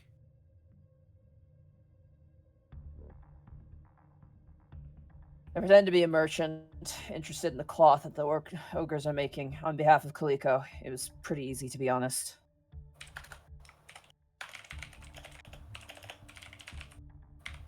While we were discussing business, she pulled out a ledger, and in that time, I put a couple drops in her drink. It's a slow-acting, I guess, poison. So I just waited until nightfall, and I tried to slip into the tent. Again, I wasn't going to try and hurt her. That was not my goal, and I don't kidnap, just wantonly kidnap people, you know? I might not seem like a noble guy, but I've never done this business for any sort of, vile cause. The worst I've done is, people who owe a debt, who've kind of tried to skip town for that debt. It's probably the worst I've done, but I've never done the dirty work myself. That's not my style. Is he lying? Let me roll a saving throw for that. He is not. He is being truthful. He only does the kidnapping. He doesn't do anything else after that. And he,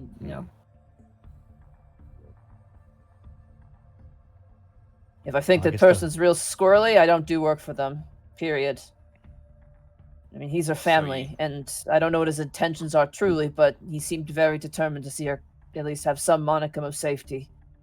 So you don't really know then, you're just guessing. I'm a middleman, sir. I'm trying my best to uphold some sort of quality of, service here, but now you've kind of fucked that up for me, but whatever. We really are so sorry that we couldn't let you kidnap them. So you're a freelancer, and yet it seems like you've got some stake in this, aside from monetary, of course. Of course, there's some honor to it. Again, and I'm doing the, heavy lifting, and sometimes do good work, get people back together, bring families back together. Sometimes it's a little bit messy, but sometimes there's reasons that it has to be done this way.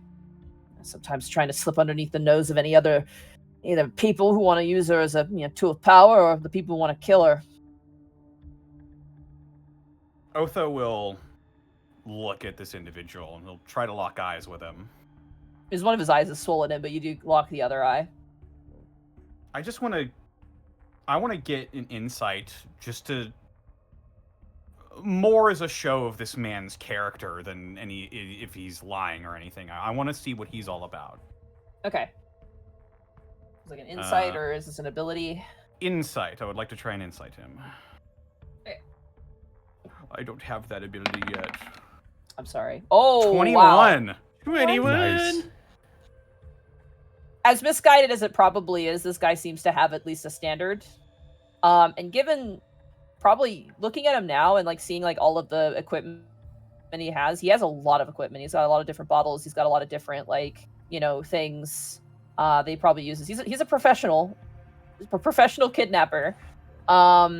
But he does seem to talk truthfully. He's like, I got a code. I don't kidnap unless it's for good purposes or to bring someone to justice. Seems to be the vibe. He's like a non-lethal bounty hunter who doesn't really rely on fighting. It's more just hey, I'll slip in, tie them up and then yeehaw them back to wherever they need to go to either face justice or be returned to wherever they're supposed to be returned to. That is unwavering. That seems to be very truthful.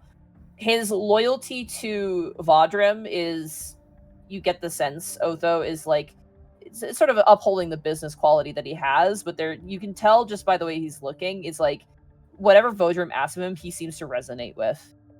Whether or not it's truthful, it seems to resonate with this individual. And he seems to believe that now that he's been caught, he may have actually caused potentially a real big problem for both parties, both his employer and the person he was supposed to kidnap now. Otho will just continue to stare unblinkingly at this guy while he's locked eyes with him. Do we smash his skull in now? Kai is gonna... Oh, go ahead. I don't think we want to do that. Oh, Kai's you hear all the ogres. All the ogres go, and they drop their clubs, and they're just Otho, kind of kicking. Kai is gonna tap Otho on the shoulder, actually, if he has a second. He'll give the faintest gesture of acknowledgement. Kai will lean over your shoulder, almost the way that an inquisitor would lean into his lord's ear to kind of give him advice. Are you open to suggestions? I've got an idea. Does it include using him? It might. And we're on the same page. Quick question for you, Orc Guy. Are you right-handed or left-handed? Ambidextrous. Oh, that'll serve you well. Go ahead, Otho.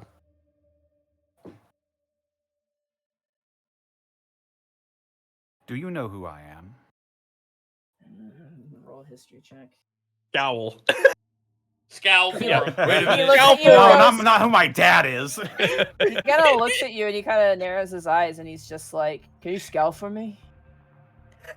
Son of a bitch. He rolls his eyes and he scowls at him. I'm surprised he's not scowling already. Oh shit, you're Brutus Valentinius's kid. I've done I some am work for him in the indeed. past. I am indeed Otho Valentinius. Easy, Bosco, easy. Shouldn't have said that. I am indeed Otho Valentinius. We Yeah. are the Reclaimers. And I we see. are a power in this kingdom. I mean, you're the power in this kingdom, if rumors be to believed, but Don't get such sour faces. Brutus wasn't the only ocean lord I worked for.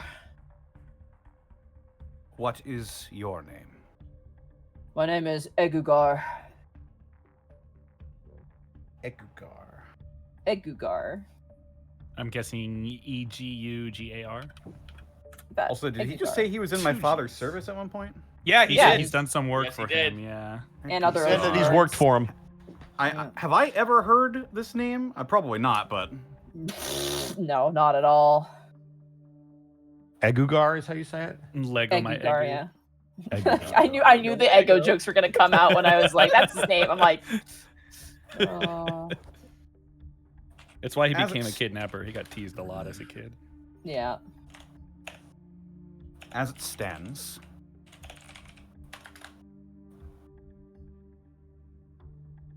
you've been caught performing espionage of some manner in our country against an important citizen. The information you've given us seems genuine. What we're going to do is we're going to hold you until such time as we contact your employer and work out a mutually beneficial arrangement for our shared cause. Do you understand me so far? I'm not like them. He kind of judges, you know, kicks his chin towards the ogres. I understand very clearly, sir. Good. It's gonna do damage to my reputation. At the end of all this, you may have a chance to remedy that.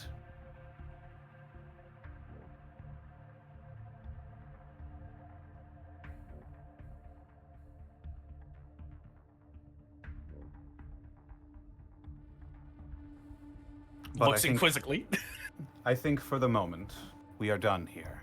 You live on this chair now. You're gonna die on this chair. The ogres like start saying. No, that's not what we're saying. I don't know. It could be.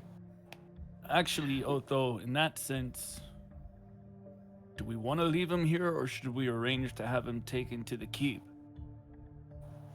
I'd vote we take him to the keep, put him in the jail. You don't have a jail in the keep. We don't. We don't we've have got- any kind of dungeon. We've got a space we've converted into. Yeah, we Right. did convert it. Yeah. You have a space oh. you've converted, but that's it. You don't have like an It actual like, sucks. dungeon. We don't have an actual dungeon. I withdraw But- my statement. But those guards are probably better than these guys. No disrespect meant. No, it's good. Technically the ogres did fail. They caught this guy, you know, halfway Yeah, through the job. He was right about everything he said, or he Yep. was truthful about everything he said Mhm. at the very least. Yeah. He's like, if that was poison, she would have died, but it wasn't, Yeah, and I was just there to the- take her away. The fact of the matter is if he was an assassin, then yeah, she would be dead. Bad news. Yeah. That's agreement. The ogres like grab the orc and like rip him off the chair. They shove him into a barrel, and they look at them and go, "We'll take him to your keep." But Do- again, Eleanor can't know. Why is that? Because she'll be scared. And when she's scared, she gets sad. And when she's sad, you watch as his bottom lip kind of quivers a bit. She doesn't like us. She doesn't like anybody.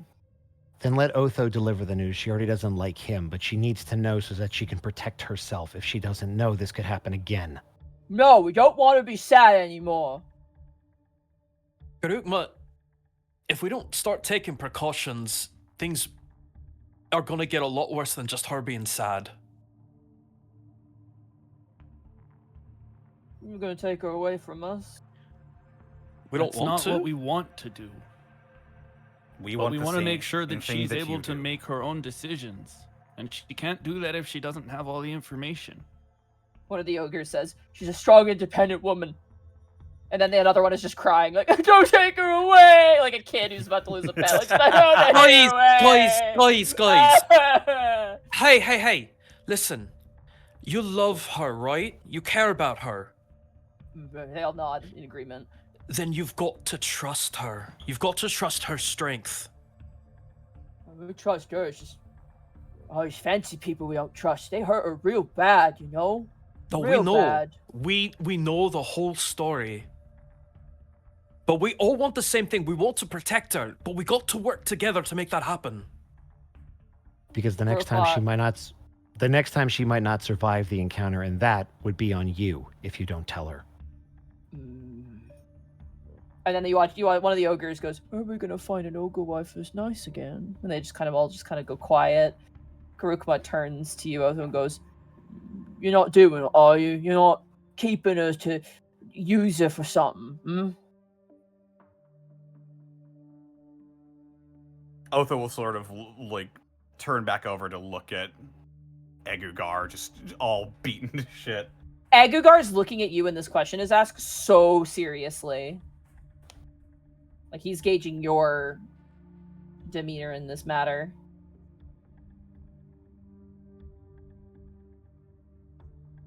We are adventurers. We do our best to try and help people in need, people who can't help themselves. I know you revere her and look up to her, and that she is an important person, but she's still a child who has seen too much suffering already. Why would I wish more for her? Then you'll keep this. You make us sad only for a little bit. On my word and on my honor, I have no designs to use Eleanor for any reason. You're all citizens of Eenvil. No, we're ogres. We're ogres, actually. You're all individuals who live in Eenvil, and we're all going to treat you like that, and we're going to protect you and everyone else that we can. That's right. Okay. But don't tell anybody else about this, except for Eleanor. No one else, okay? Oh, that much makes sense. That's just smart.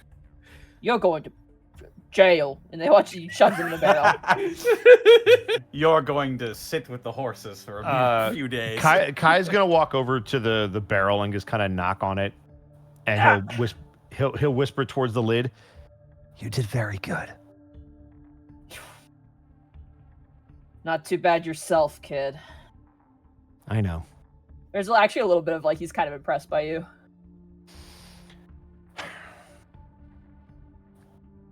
Lid's going on, shook, and they lift up the barrel and they go, "We're gonna take him up. You keep pretending the day's normal. You know, nothing happened, nothing suspicious happened.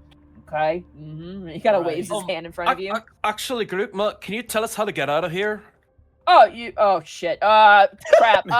If we just look outside and we see like a trodden road that leads right back into town. Even better, it's just like a glass window and there's a fucking audience on the other side of the window this whole time. We look out, it's like a surgery suite. Operation It's the table. theater. Yeah. An operating theater. Bunch of doctors up there just clapping. Spin off. As you make your way upstairs and towards the proper part of the building, Gorukma kind of turns and goes, "Don't tell Eleanor about our secret room. Don't tell her about the secret room, which is the secret gift room of happiness. And don't tell her about the secret hideout where we come here to talk about things, okay?" Well, I don't even know what you're talking about, sly wink. Hope they get it. Well, it's like this is a secret room, and we don't want Eleanor to know about it. We see. Thank you. We will tell be her. tactful. God damn it, please. One light, slow blink after the other. It's like an entire army of Estics. Just one brain cell. Oh, by the way, you watch as he swings around and the barrel cracks into a wall and you just hear from the inside. Be careful with that. Oh, That's no, why it's you not don't take that. the sack. Of course. Another important thing to mention is that we got more boys. That we saw. Yes, we noticed there are quite a few more ogres and goblins here. Yeah. Eleanor, apparently, and also some people who are important down to the south. They've been sending people up to us, And Eleanor says if anyone ever attacks us, we could give them gifts and then they might join us. So we just get all sorts of folks in here. It's great. I mean, Eleanor's a good ogre wife. She's got all kinds of stuff. We've got nice big made caves that we can sleep in. They're called houses. He kind of taps his forehead like this is the greatest information ever. We got food all the time. We got water all the time. We got people. We work hard on things. We have to build things. It's pretty easy. It doesn't hit us or yell at us or scream at us or tell us to take people off roads or anything. In fact, Eleanor gets real mad if we do that. We've only done it a couple of times. We fixed it. It's fine. Do you know there's a word for that? Making more things, having more things, pillaging. Pillaging. Yep. I was going to say common decency, but no buts. Common decency. Got it. It's close enough. Yes, I'll take indeed, close enough.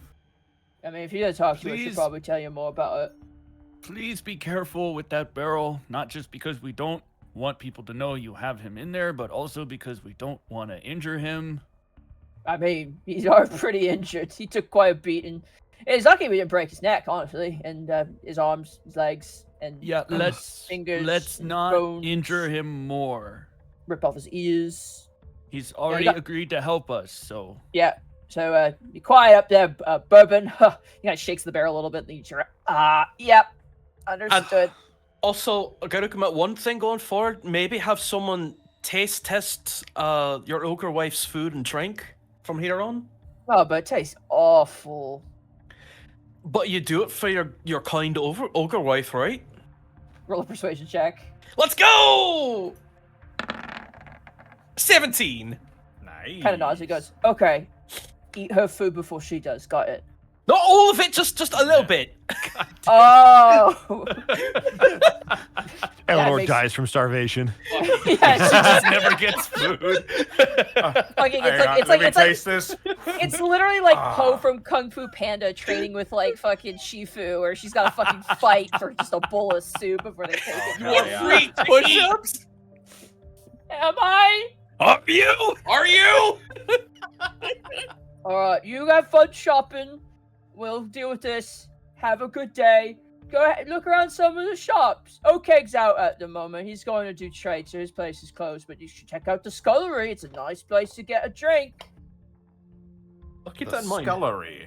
Thanks again, fancy pants and friends. Reclaimers, yeah? Right. Reclaimers. Alright, boys, let's go. You watch as they step out the door. And as you guys step out of the front door, you realize that you are maybe not even a block away from the alleyway. You can even see the alleyway. Oh, man. I knew it. There's the floor. There's the beaten path right there. They took us. We were in transit for like 15 minutes to They go got half lost. a block. They got lost. They were just walking around in circles. Like, That actually genuinely might work for them, actually. Yeah.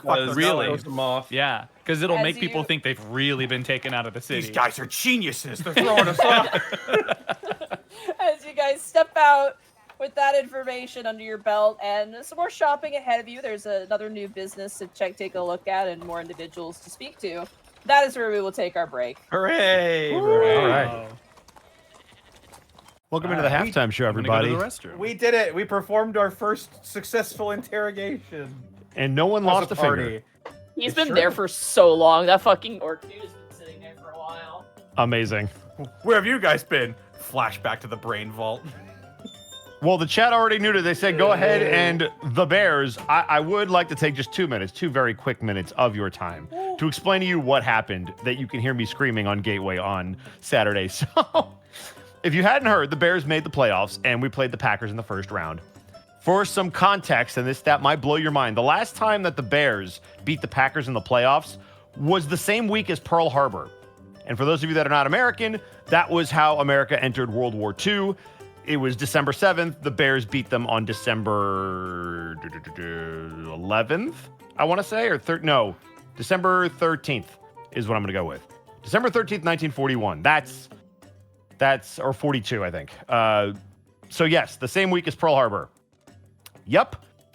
That's a thing. So fast forward to us being down 21-3 at halftime and the Packers just stomping all over us. Every Chicago Bears fan is like, we've seen this game before, but this year's different. We've come back. We have the Iceman and Caleb Williams. We can do this. We've been doing this all year. And lo and behold, the Green Bay Packers choke away the game, and we end up coming back and winning.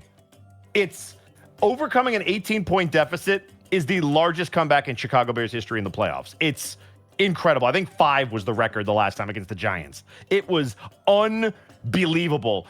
Their kicker, McManus, missed multiple kicks to give us an opportunity. DJ Moore, as he wisely always says, it's F the Packers always. A second game-winning touchdown. It was unbelievable.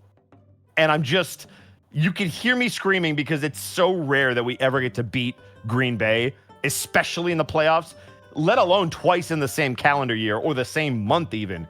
It was just so rewarding as a Bears fan to finally be on the other side of it and then hear Packers radio going, should we fire Matt LaFleur? What should we be doing for this? Should we change things up? So that's great. And now we have LA. So if we somehow can manage to beat the Rams, we will have beaten the Packers and then fucking Los Angeles, and I could not be happier. Oh man, it's crazy. Yeah, you beat the Cheeseheads. Go, but yeah, well, cheese grater, baby. Cheese grater, baby. Listen, Overlord, I'm sure you're a very manageable Green Bay fan.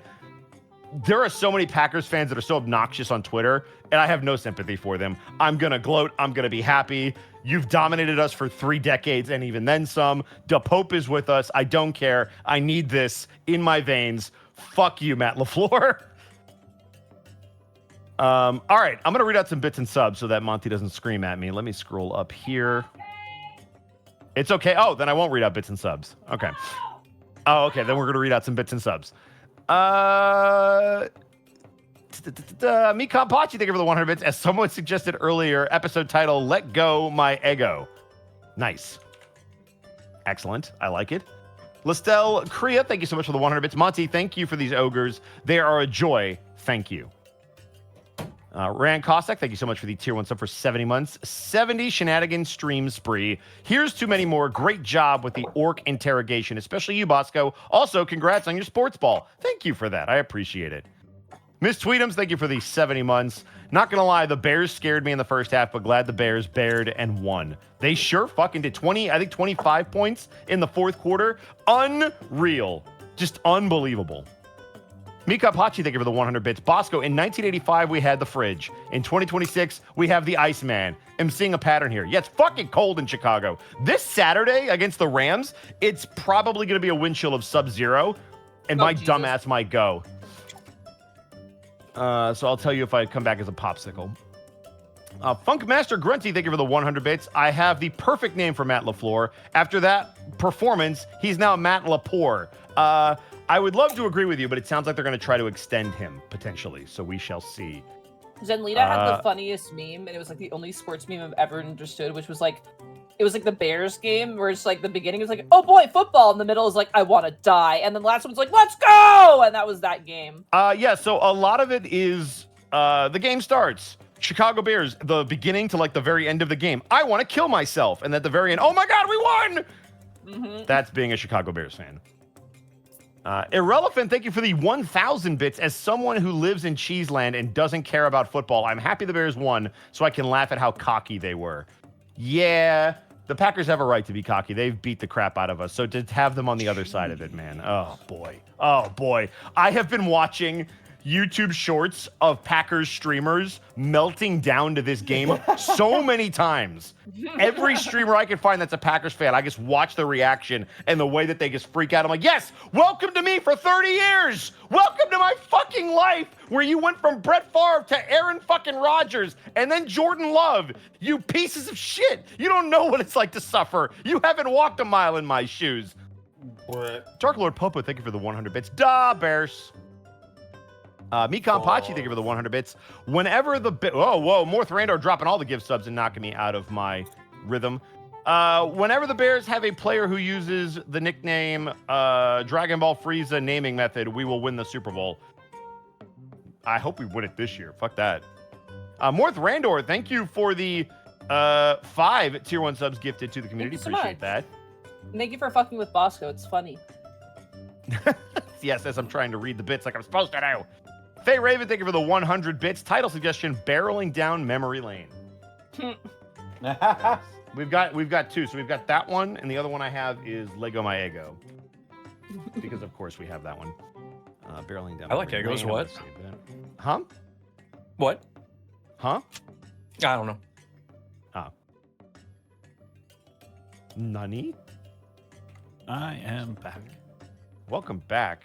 I'm just going down the bits and subs list. Who do we got next? Next, we've got Smith.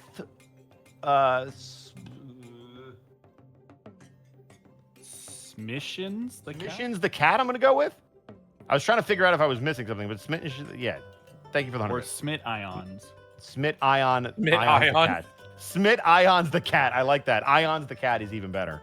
We'll shorten it. Tell me how to say your name so I don't fuck it up. Zan Wynn, thank you for the 100 bits. So happy that a certain team from a certain town won. Go Da Bears. Thank you, Zan Wynn. The Bears. Da Bears. Bears. Oh, man. Bear down, Chicago Bears. Cedar, thank you so much for the 100 bits. I hate to bring the Mind Vault back up, so don't. I'll skip your question. No, it's fine. But 2 questions. 1, what was the deal with Brain Jar 40? And 2, why did Otho stab it to death with extreme prejudice? Are you able to say Monty? Monty's not here. I assume it has something to do... Here. I feel like, I don't know if I should answer it. Then don't. That is up to you. Yeah, I think I'm not going to answer that. Funny mystery. My guess would be is it has something to do with what they discovered talking to I it. think I will leave that in the court of the people who went through that part. To go to ask Arkolf. I can pull that out of Arkolf. I have to bribe Arkolf now. Oh, I don't have to bribe him. I'm just gonna be like, hey, give me the file. I want to know. Can you show me? I was thinking honestly, the we same should all thing. jump Thank in a you group call and watch it as a group and see what the fuck they did. That would be fun. That would be just all of us watch what they do. I wish there was a way we could share it with the community, but at least we should do it. Yeah. Yeah, sorry, I'm not super comfortable with that. It's just like Yeah. really bad DMing. It had an intention to it, so it's not very entertaining. Dark Lord Popo, thank you for getting a tier 1 sub to Kududu. Kududu. Cuckoo. Pokey in my pocket, thank you for the 100 bits. I wasn't in the stream that game night because I was clocked into the game. So I'm glad to hear that Ed was hyped as I was. I sure freaking was. Skyender with the 100 bits. Title suggestion callback. And then someone died. That is an Of fun. But no one died yet. Haunch Paunch, thank you for the 21 months. Finally caught up. Started 1 year ago from episode 0 of the main campaign. Now to work on Gateway, Prince Division, and every one-shot and holiday campaign. Wish me luck. Yeah, Good fucking luck. That's because a lot Gateway's of still going. content. Also, jump in the Discord and tell us what you think if you're not already there. Join our Yeah. Discord. Link is coming. I promise. Somebody will do it. Hey, Bosco, real quick, did you ever Yes. fix the music? Because now it's happening to me. No, I didn't. I just put my own music on. Did you Okay, fair enough. refresh? I've refreshed twice. It did not work. Yeah, it's fine. It happens. Let me see if I refresh it. Oh yeah, it works for me now if I refresh. But I'm gonna mute it. You again. guys get to trade who gets the music. Yeah, basically. Good. Sorry, excuse me. I found a really good track that was It's like the Hags from Hercules. I'm gonna roll with except that. They have vision instead. In one ear instead of one eye. Callum Dross with the 100 bits. Episode title: Staring Down the Barrel. Oh, that's good too.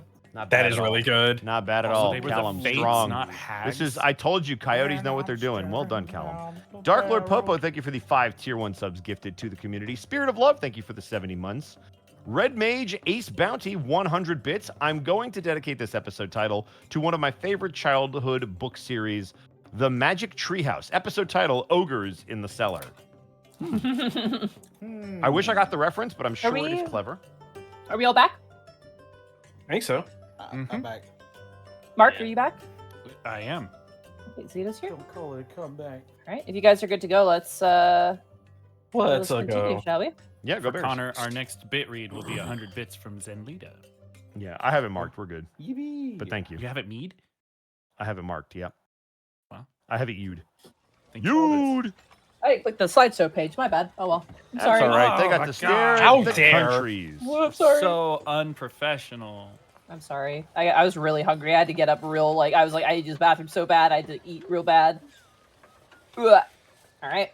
So, as you guys step out of a building, which is basically just an archive building, you literally see Risher's shop and the alleyway you were pulled into, like, across the way. Well, that was something. Something indeed. Probably shouldn't talk about it out here, though. So I guess where Indeed, to the- next? Oh, maybe we should go to that new weapons place. Aye, that's what I was going to say. Where is Okay. Shales? I could use another one. Kind of in the main square, where Ebony and Ivory's shop is and Oakeg's place is. You can hear as you approach the sound of, a blacksmith shop, Really quick, Zito, I want to imagine when Guy says that, it's like Bender trying to defend himself from not stealing just cans of oil dropping from his sweater. It's just battle axes and long swords. Yeah, basically. God. Let me see here real quick. Give me 2 seconds here. Is today the day Gaius parts with some of his used weapons? No. Oh, okay. Sorry, I'm trying to find something here. I wish I could have followed. construct additional weapons. I wish I could have followed that up with. You need more Soon. Vespine weapons. Gaius All will right. become Oh, the here we go. world's deadliest Katamari. As you approach the blacksmith, there's actually like a little fence, like a little picket fence around the circumference of the shop, like a big wide fence. Even kind of going out to the plaza, you can see lots of planters with like plants and things, which are kind of in the winter throes of their natural lifespan. However, as you approach, you hear like the whining kind of reeing of a bunch of small little rodents, where a veritable herd of guinea pigs flock to the edge of the fence. Oh, jeez. Wait a minute. We know this The world's person. most adorable stampede. Yep. We know this guy. Where do we know this guy from? Was he As in you Pud? As you look towards the actual open yawning blacksmith, you see a male Goliath currently working on what appears to be some sort of like pipe of some kind. Like he's working on not a weapon, but like some sort of like piece of equipment. And you do recognize him. This was the owner of Shale's Blades and Weaponry, and you can even see the sign hanging above his place is the same. He was the blacksmith you had encountered in Martorella when you guys went on a big shopping venture. Martorello, okay. Yeah. And he is Shale, right? You don't know what I don't know if you don't have his name, then you don't know. I'm trying to remember. Do you remember when that was? I do not know. I'm sorry. Like not necessarily date, but was that before or after Pud? This is before Pud. Easily before Pud. Okay. Is that how we're determining our dates now? Is it PB? It's Pud, yeah. Yeah. PP? APB and BPP. Before Pud. PP. Oh my god. I'm almost positive I have his name. I just we could just go inside and ask. It's Yeah, not well, a huge Yeah, deal. but Go in. what's the point of taking notes then? Well, maybe she better organize her notes. You know what? Fuck you. Jesus. Damn. This Damn, we is just- better than it used to be. We can't all be like Shay, Gaijin, okay? We're all mortal except for her. I mean, you could just be completely flippant like me and just not write any notes because my character has -2 to intelligence. Yeah, but my character's supposed to remember things, and I don't, so I have to write them down. I'll find it eventually, but go ahead. We can go in. Whatever. You know, we'll go Ring a in. ding, we open the door. All right, as you kind of ring a ding ding, you watch as the Goliath kind of looks up, and he's wearing, the apron, the whole outfit, and he kind of stops what he's doing. He's like, "Give me a moment." You watch the Goliath plunges what he's working on and kind of checks it. It looks like he's repairing what appears to be some sort of part of a like a wagon, like a piece of a wagon for hitching horses. You can see him kind of set it aside and kind of dust off his hands. And he's got a little openable thing to probably keep the guinea pigs out of like the actual like, you know, fire and the iron and like the, you know, the machinery. But everything else around, it's like, imagine like a giant, like huge circumference outside of the house and the blacksmith. It's just a free roaming area. And you notice that he's got a lot more guinea pigs now. He's got probably double the amount. And as he walks over to the gate, he goes, he kind of snaps his fingers. We snap our fingers back at him. Yeah, he's like, I remember you, but I also don't remember you.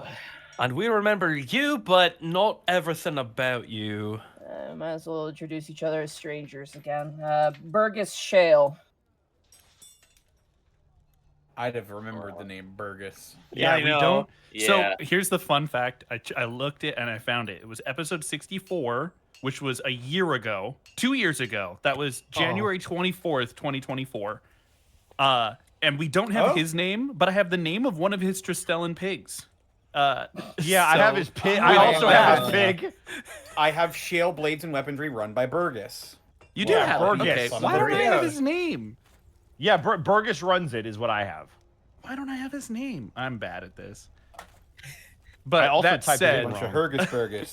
Hergus Burgess. Greetings again, Mr. Shell. I'm Milo Brightbeam. Gestures to Otho. I am Otho Valentinius. I remember you. And your brother. Uh-huh. Why? I am He kinda looks- Iskan Seedlolly. I hope Olive's doing okay. He lets out a long sigh. Unfortunately, somehow, Olive got pregnant, and now he just points to all the more guinea pigs that exist. Somehow Palpatine survived. Yeah, I've heard they are quite rapid breeders. yeah, they sure are. I don't even know where the male came from, but I woke up and he got busy, and now I have more guinea pigs than names. Well, congratulations. He just shakes his head like he bites his bottom. He's like, no, no, congratulations. A growing pile Well, of backup rations. No! How dare you? We just They are edible. Oh my god! Don't Stop! fucking say that. It's true though. They are. They're actually a staple in some cultures. We Look, decided everything to is come edible, but that doesn't mean you have by. to say it. We decided to come by to see what you had for sale. Of course. Okay. He kind of tries to push the guinea pigs away, and they kind of all like, weep, weep, weep, weep, and they kind of like do the little whining, and he opens the little gate, and he like, one of them tries to run out, and he just grabs it, and he's like, get in, come on, come on, come on. Okay. As you kind of make your way in, you watch as he kind of makes his way over to what appears to be like a big kind of shed, and he opens up the thing, and it's packed with vegetables. And you watch as he like pulls out what appears to be, some cabbage that's kind of going bad or whatever, and he just kind of puts it on the ground. He like breaks it with his bare hands, like splitting a log with his bare hands. He just breaks it apart into 4 pieces, kind of hucks it on the ground, and they all kind of surround it, and they start to chew. And he kind of gestures. Blood over saw towards sound his blacksmith. effect. Yeah. So what are you looking for? Work? Need a sharpen? He kind of looks towards you guys and gives you like a, that sort of respectful nod of a weapons user. I nodded back at him. Well, that's actually pretty fair. Like, I'm certain even though through all my cleaning and all of my my handiwork, I'm sure this could probably they all could use a little bit of polish. Let me see it. He kind of like gestures. He sits down towards his, his grinding wheel. Okay, sir, you have the Moon Touch great sword, Stalagbite. Let me double check. You notice as you give him like the magic swords, he swaps out to a different like stone in the actual like grinding wheel. Ooh, okay, that's sick. Yeah. The adamantine maul. Oh, wait a minute. Fuck, I didn't stop to think about this. We need to check and see if the gem place has all the gems for my fucking swords. I thought about that. And I need 3 swords. Well, Are you still in town? he is still in town. Yep. You technically have 2 of the colors you need. Because you got red and blue. As you kind of hand him off the weapons and he starts to sharpen them, he kind of makes small talk and he's, because it's pretty easy to just sharpen a sword. It seems like kind of an easier thing for him. He goes, Yeah, the battle axe, both my silver battle axe and hand axe, stalagmite. I got and the adamantine maul. Yeah, that doesn't need a sharpen. He you hand it to him and he goes, really, and he hands it back to you. Oh, we're not playing by Monster Hunter logic money. No, we're not. Damn. Bullshit. Unless you're a bow user, then we are. As he kind of sits down, he starts moving the wheel, and you guys kind of stand within the blacksmith. It's a pretty rudimentary, but you can see that he has a big wagon that's been disassembled and is now kind of acting as part of the wall of his blacksmithy. And attached to it is this used to probably be a blacksmith shop, probably one of the biggest in town, and it's a little bare bones just because you remember his shop was kind of stuffy, it was pretty small in Martorello. Land is at a premium there all the time. But he seems to be definitely using all of the space. He's got a beautiful garden, and then he's got this blacksmithy shop that he has kind of hidden away behind everything. He kind of, begins to grind your swords. He goes, yeah, when Osimir Harlan told me you needed a blacksmith, I didn't realize it was this bad. Yeah, there was a lot of things we were actually missing. Speaking of missing, Gaius, pats the chest plate on his armor, and then the one sword flies out. Oh, that's a fancy trick. Through a little bit of an altercation, there used to be more than 3. We need the gemstones proper to attune them, but I will need 3 more long swords to at least get the ritual going. I actually sold off all my stock before coming up here. It didn't make sense to bring it all with me, but I could forge you some swords if you're willing to pay. I just won't have them ready for you immediately, I'm afraid. That's fine. If you can at least make them, that'd be great. Let me see. You want long swords? He kind of stands up. I float the sword over to him so he can observe it. He kind of looks at them. He goes, "These are old blades, magic or otherwise. These are old. Where'd you find these?" They came with the armor. Huh. It makes sense. Seems to be made out of the same alloy. I'm not used to this though. I've never seen it before. I actually I show him that the armor actually moves at my will, so it's like a breathing armor. I've seen a weapon similar to this before. It's just a bit different. I think it's called a dancing weapon. You can command it. Usually it's a lighter weapon like a dagger or a rapier, but I've never seen one that uses long swords before. Seems a bit unwieldy, but it's interesting to say the least. It's wizard stuff. Sorry if I seem a little disinterested. I just like the raw creation of a good blade. Oh no, that's fine. I come from a family of craftsmen, and they really enjoy their handiwork. Guys kind of points to the silver hand axe and the silver battle axe. Do you want me to try and replicate the design?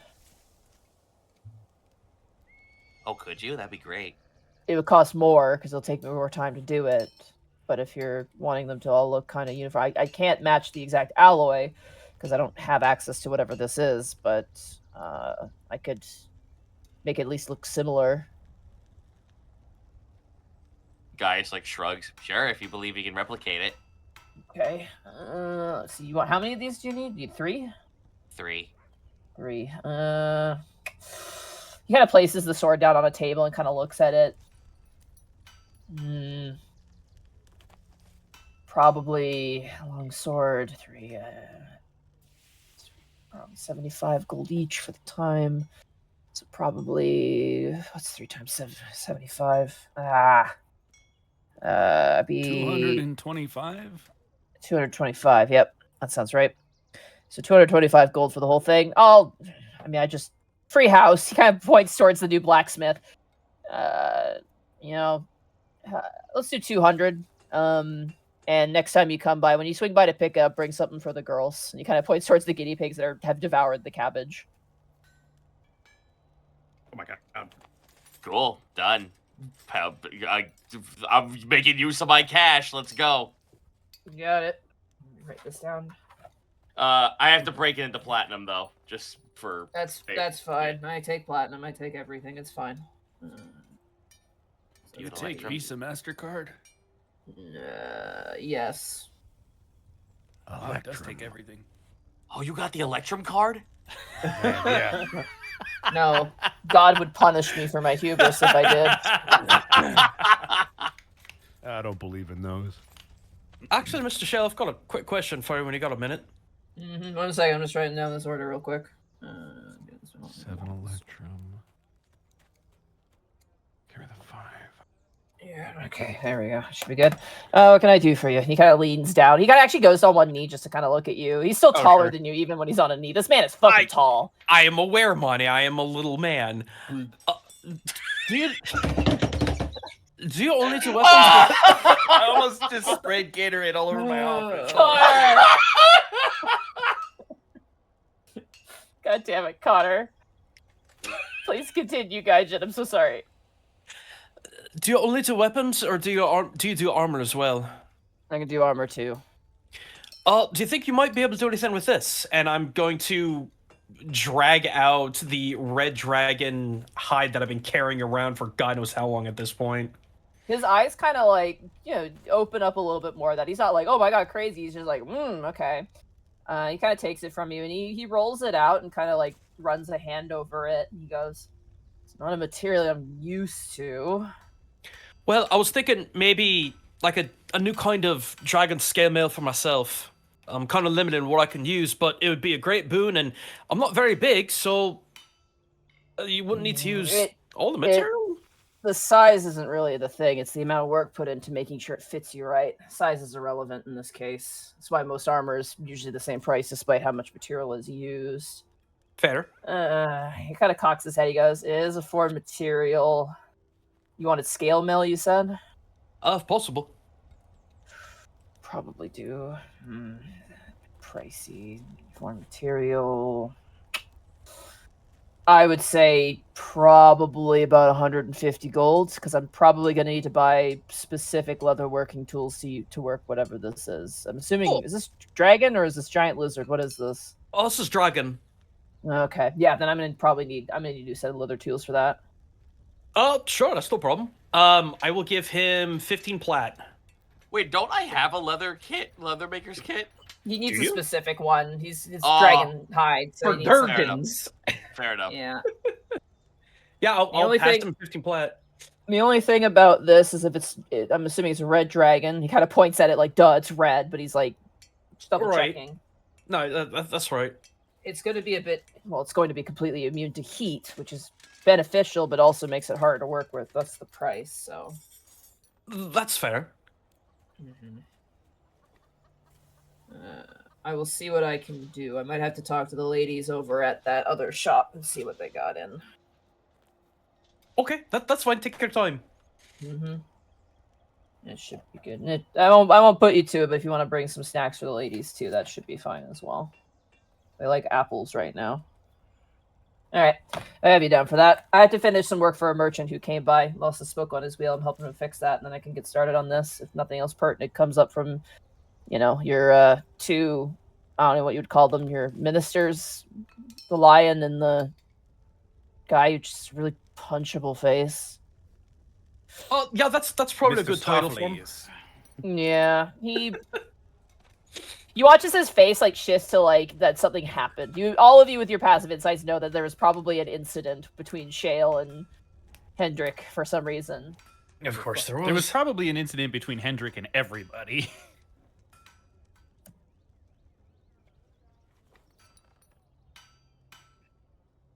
Well, thank you very much for all of your assistance.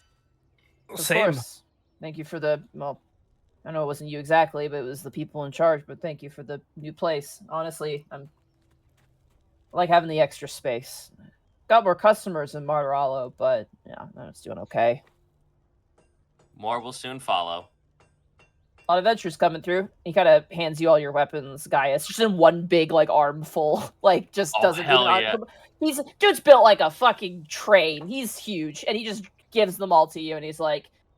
Plenty of adventurers coming in to get their swords sharpened is enough to keep this place afloat, and I can buy a pumpkin or a squash every now and again. It's Fine. Holding my battle axe and hand axe in my hands like Mo Sizlak. Anything else I can do for you? Oh, that's it for me. Oh, gotta find the gemstones now. You hear a goblin kind of climb up on the the fence. He goes, "Hey, Shale, do you have the hinges done yet?" Back to it. Take care. Thank you for your time. Mind the piggies, don't let them out. I leap over the fence, goat style. Yeah. Oh God! There's all those guinea pigs and they're surrounded by ogres. Oh. So, Monty. Uh-huh. I would like to cast Speak with Animals. Okay, love this. I love where this is going. Food. And Also, don't worry about it. Don't worry about it. Guinea pigs are immortal. Yeah, it's true. If they get flattened, they just spring right back up. I see. Anyway, having cast this, Escan will kind of crouch down, and you guys will see some of the constellation patterns on his scales are kind of glowing a little bit with some magic as he leans down and starts talking in guinea pig. Which one of you is Olive? That would be me, sweetheart. Oh! It's very nice to see you again. I don't know if you remember me. Oh, I remember you and your frontwards face and lizard eyes. Don't know how to take that, but... You're an apex predator is what I mean by that. Well, I'm not here to predate on you or your family. I just wanted to say congratulations and see if maybe you needed anything. I could use probably some lettuce, apples, turnip greens, kale, carrots, parsnips. Diamonds, just diamonds. I've got those. Do you need anything that isn't food? I mean, I can certainly try and get you some of that, but is there anything else you need? What on earth else is there? Fair question. Right. Listen. The giant Tristelia pig who makes all the ruse is taking good care of us, But we could always use a little bit more. There's the giant pig that makes up all the rules. If you don't mind my asking, who's the father of all these children? Oh my goodness! All the other guinea pigs are like, oh, they all swoon. It's just like he was an import from Tristella, directly from where we came from. And he came and went like a summer's kiss. Mr. Tall, Dark, and Handsome. Meet. Oh my God, was it Rebu? And then, oh no! And then the giant Tristella pig who makes all the rules found him and took him away, and we don't know what happened to him afterwards, but it was a wonderful night for bliss for literally all of us. He's not still here? No. And I don't suppose any of the rest of you are with child, right? Yeah, they all look to each other. It's just like, we won't know. We won't know? We won't know? Whoa, what? Just wake up one day and you have a litter of pups? Is that how that works? We don't really pay attention. We only pay attention to the green. I just fucking had a horrible idea that one of them just goes Immaculate Conception. Well, take care of yourselves. I'll see about bringing you some treats the next time we come by. Sounds good. I like that. I like the sound of that. For an apex predator, you're pretty all right. Right. Thank you, I think. Are you okay? Shale calls out as like you've been squeaking at his animals for like he's like cocking his head a little confused. Eastgam will call back to him. Yeah, just making sure your girls are okay.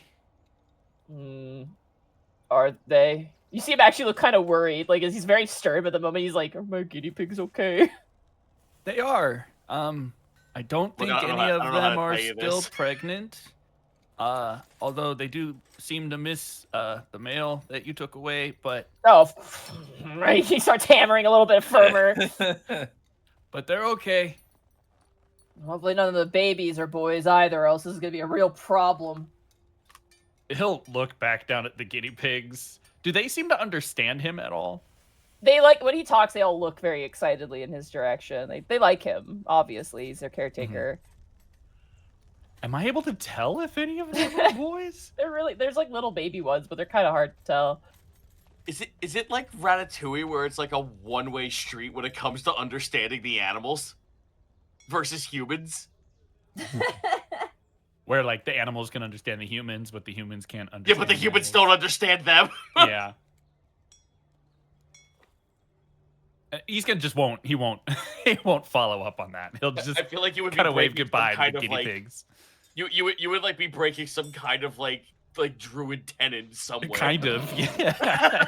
Well, we don't have time to unpack all of that. But yes, he'll wave goodbye to the guinea pigs and head out. They make their little squeak noises as you guys leave, and they avoid the fence as you close the door. Yeah. All right. As you kind of make your way out, you watch as a goblin goes, "Oh, be careful with those things! They're poison." What? Which things? The Tristella things. He points towards the guinea pigs. They're poison. Eleanor said they're poison, so don't eat them, okay? And sort of putting two and two together, Eastgen will be like, right, I won't eat them, I promise. Wait, no, someone punches guys in the gut. Ow, bitch! Even if you remove the poison sac, it goes in all of the meat. It's terrible. Oh no. Not the poison sack. You hear another goblin, "What are you doing? Get back to work!" Oh, shit. He kind of scuffles off. Alright. They just liken a guinea pig to a pufferfish? I think it's mostly to make sure they'll all leave his pigs alone. What the hell's a pufferfish? Well, it's a lot like what it sounds like. It's a fish that can inflate itself to much greater size.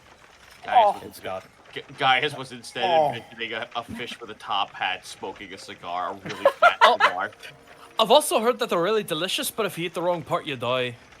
Well, the goblin earlier had the right of it. If you don't prepare it properly, there is a chance that its innate poisonous qualities could seep into the meat and disaster ensues.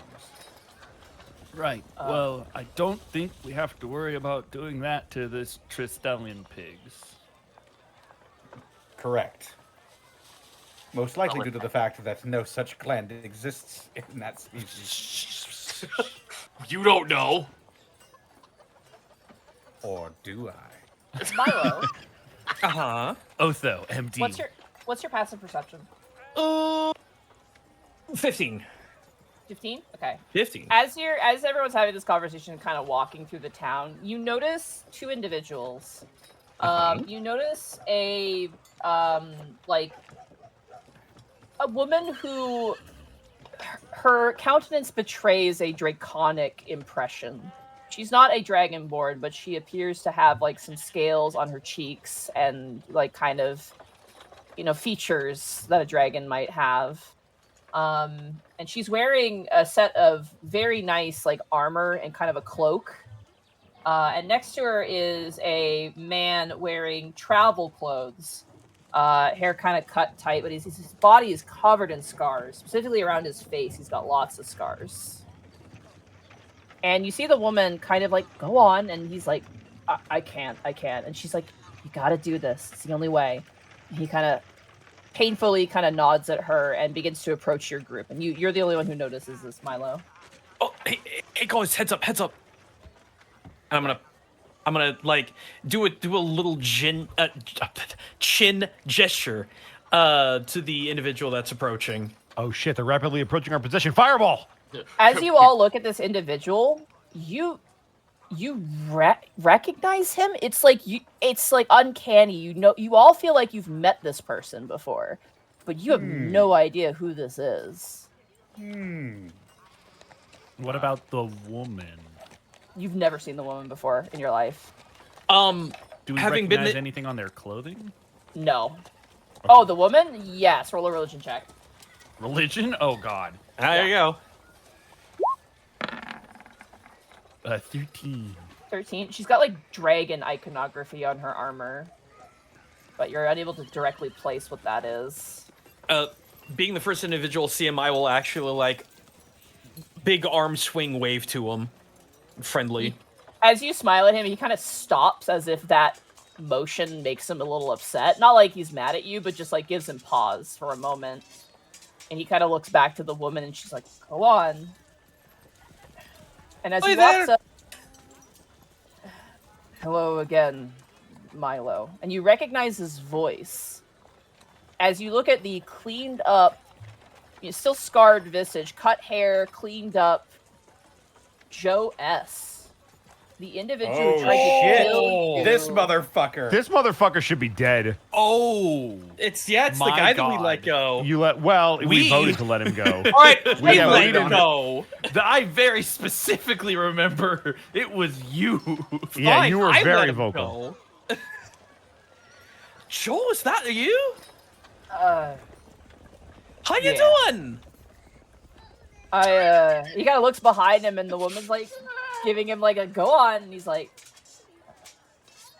"I don't know if it's good news for your lot or bad news, but I'm doing better than the last time we met, obviously.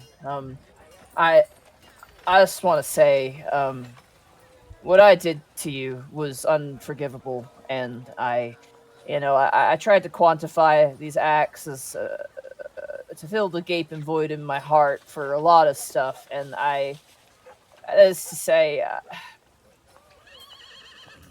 I'm very sorry for what I did to you. For what I almost did to you. Go for it, yeah. I would love to do that as well. I will also cite 11. Hey, 23. 17. Okay. Milo and Escan. Let's start with actually guys first. He's gonna kill you. This motherfucker's back. He's back. Whoa! Nah. Milo and He's gonna Escan.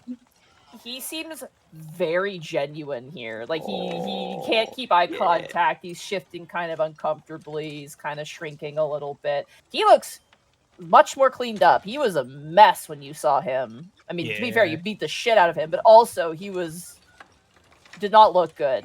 He did not look this good before. Like he cuts up pretty nice. Like he looks pretty good. When I got back to Mar-a-Lago, I did a lot of introspection, I guess. I lost all I called them friends, but we were all opportunists, all of us. And well, he kind of looks over behind him towards the woman, who's just kind of, she's got both hands on her hips, and she's just looking and she's smiling and watching this happen. I spent some time in a temple in Mar-a-Lago, and I reflected on the course of my life, I guess, and what I did, and I didn't come here for your forgiveness. I've come here to atone. Well, as far as I'm concerned, he's gonna hold out a hand as if to shake. You've already got my forgiveness. He kind of looks towards the rest of all of you. Very neutral. Completely neutral. Escan will sort of smile gently at him. Honestly, I'm kind of relieved to see you alive.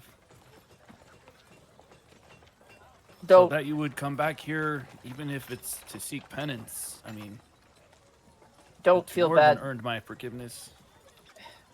For the rest of you who didn't agree on that, don't feel bad that you didn't agree on it. I mean, I was a right bastard, and right bastards need good killing. But, It's not a decision I regret. I don't want you to regret that decision. Not that it's your responsibility or nothing. If there's any way I can help with any of this at all, I want to try and help. Well, For starters, who's your friend? Pixon. He kind of juts his head, and she approaches. She's younger than him. She's very interesting countenance. Like, when she gets closer, you immediately notice that her eyes are, like, draconic in nature. Her hands, like, are, like, dragon hands, but her face shape is, like, a human, basically. Like, human face with some scales coming out the side. You know, she has a bit of a tail, but it seems a little bit stunted. And she walks upright. She doesn't have, like, the kind of digigrade kind of legs that other dragonkin tend to have. And she kind of approaches, and she bows, and she goes, "How did it go?" And he just kind of nods at her. This is Pixon Paraxenus. She's a cleric of Orthok. Can you write that name down for me? Oh, get ready. Pixon, are you ready for this shit? No. Yeah. I only wrote the first name down, and even that I'm sure is wrong. I don't even. I'm Oh, ready. Jesus. Oh, not even close. Not even Oh, close. I thought it was Oh. an H. Holy I didn't crap. see Yeah, I missed the Y at the very beginning. Other than that, I got it. I thought you said Marty Hickson. Yeah, I heard Hickson. Yeah, Pixon, like Pixie, but Pixon. Gotcha. There was a part of me that was just like, don't make a Google Pixel joke.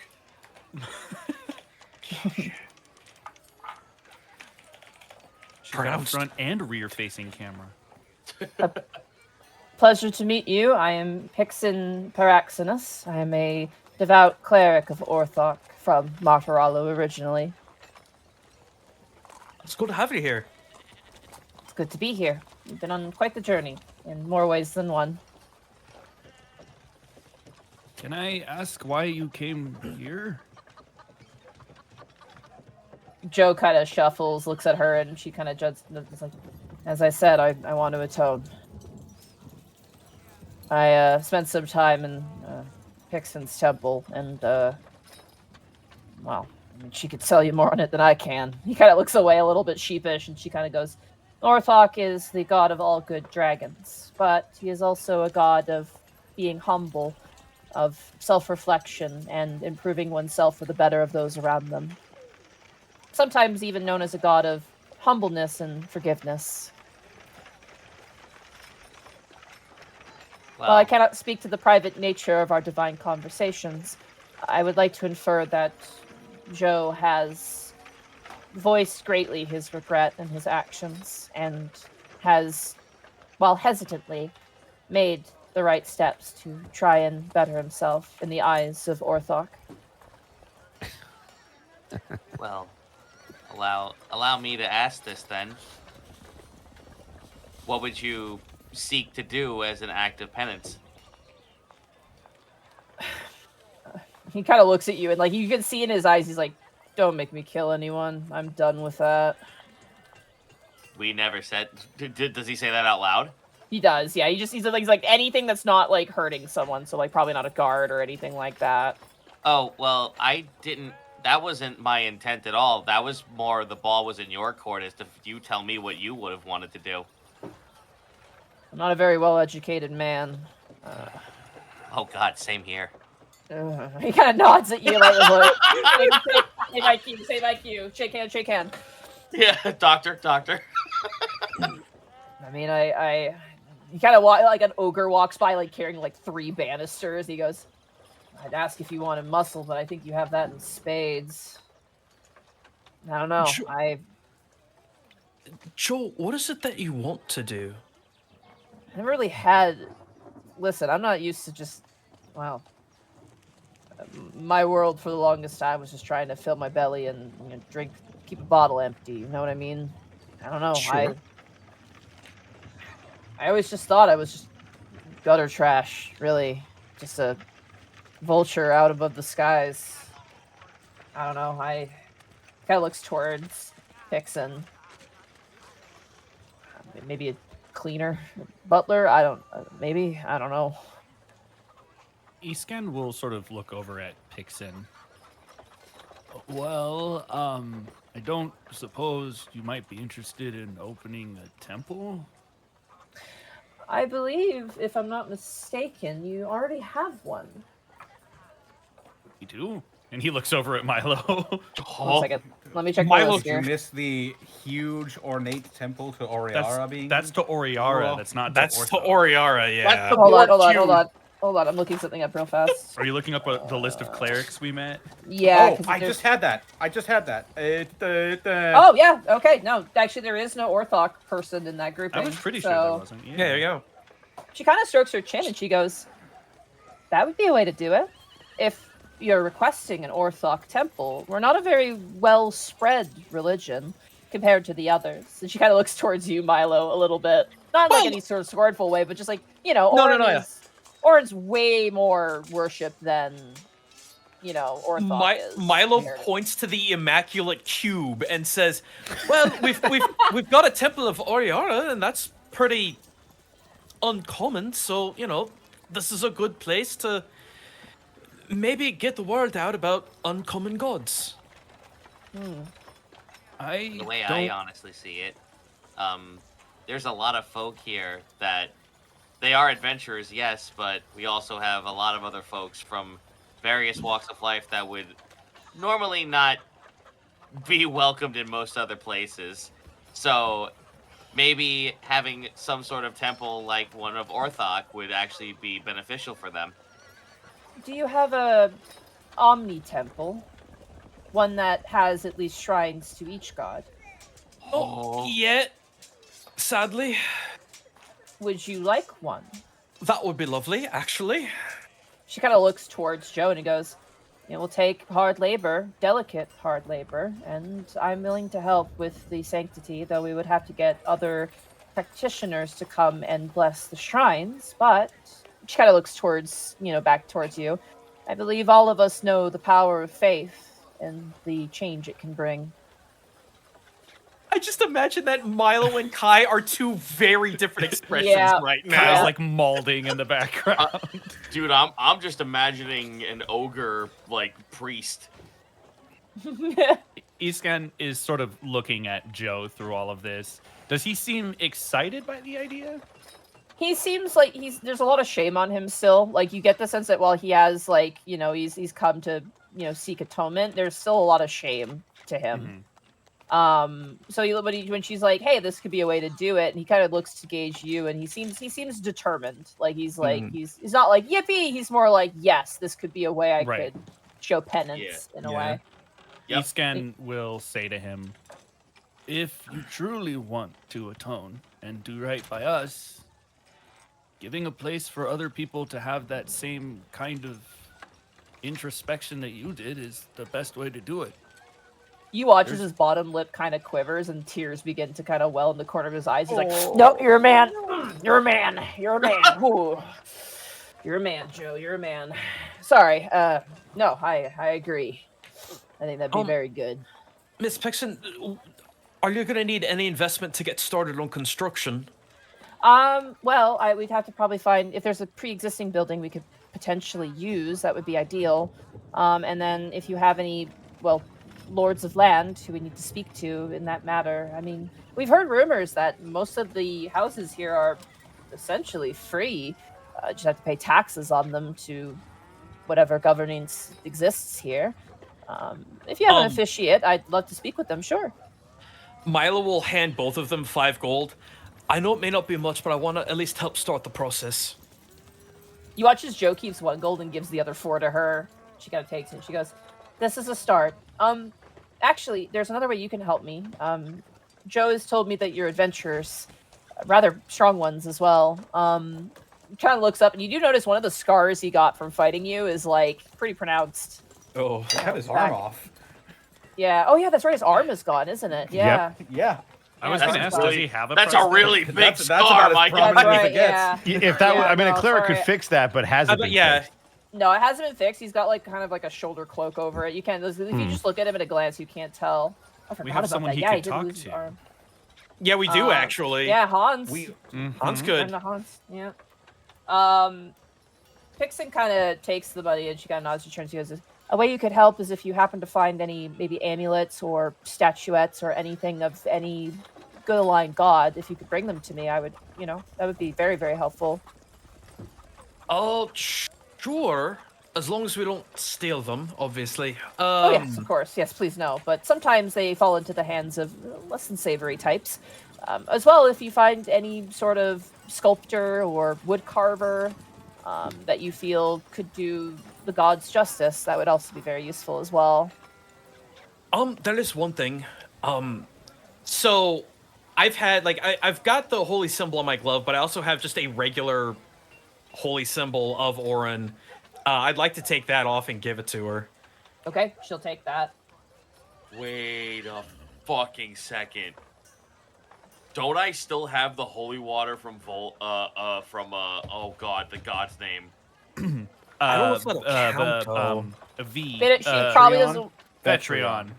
Yeah, she doesn't want holy water. She's looking for like iconography. That's kind of what she's looking for. Just figured I just throw Good that thought out there. though. Good thought. We may actually also potentially have I guess you would call it a visage of Hoketh. We can talk to Lynn and see if she'd want that moved out of the, secret chamber. Anything would be helpful.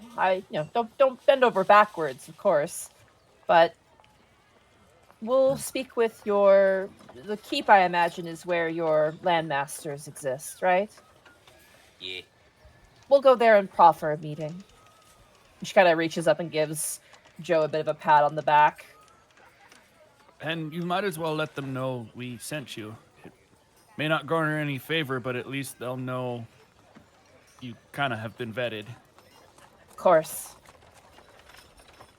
Joe kind of looks down to you and goes, "Thank you. I won't squander this chance." No problem. And Joe, it's actually good to see you again. And he means that sincerely. It's difficult to see you all again, but not because of you. It's just, Kai's going to approach him. What did you say he was wearing in terms of his clothing? Very black, leather's black, a lot of black, and the shoulder cape kind of on the side. It's not like it's like travelers wear. Like they're probably riding horses here. For anybody that's been watching Kai, he's kind of had a very neutral, maybe like a slight scowl at moments type of expression. But as he's approaching him, it almost drops in an instant and becomes kind of like a smile and a very warm face. And he's just going to go and start tidying up his outfit and maybe moving the cloak around as he kind of pats him on the shoulders. Joe, you really don't have to worry about the whole penance thing anymore with us. You see, I thought about it, and I've been thinking about it while you've been talking, and there's really no way to change the past, right? But I know that your penance for all of this, no matter what you do, is, well, you could call it your punishment too, but it's to live. That's what you get to do every single day. And so I think it's probably just best that you do whatever you can day in and day out to just live. Because I know how hard it is to live with memories and things that just won't go away. And I know that's an ever-present struggle. But I know that you can do it. And you don't have to worry about all of us anymore. You can just keep going forward.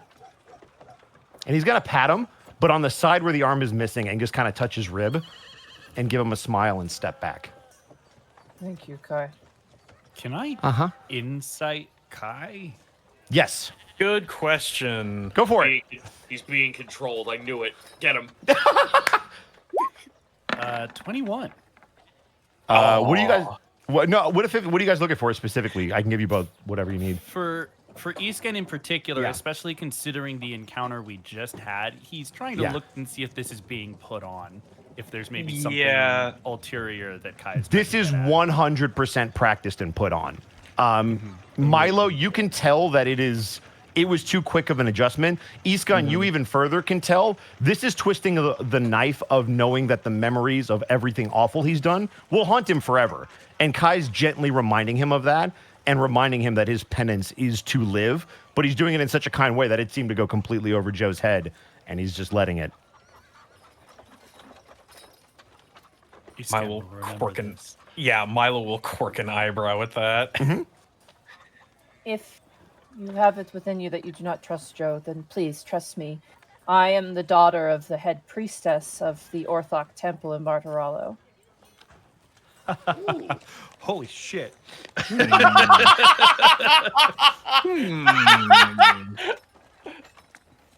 She said head priestess or head priest? Head priestess, yeah. Well then. Someone to talk to about a certain trapped draconic beast later, maybe.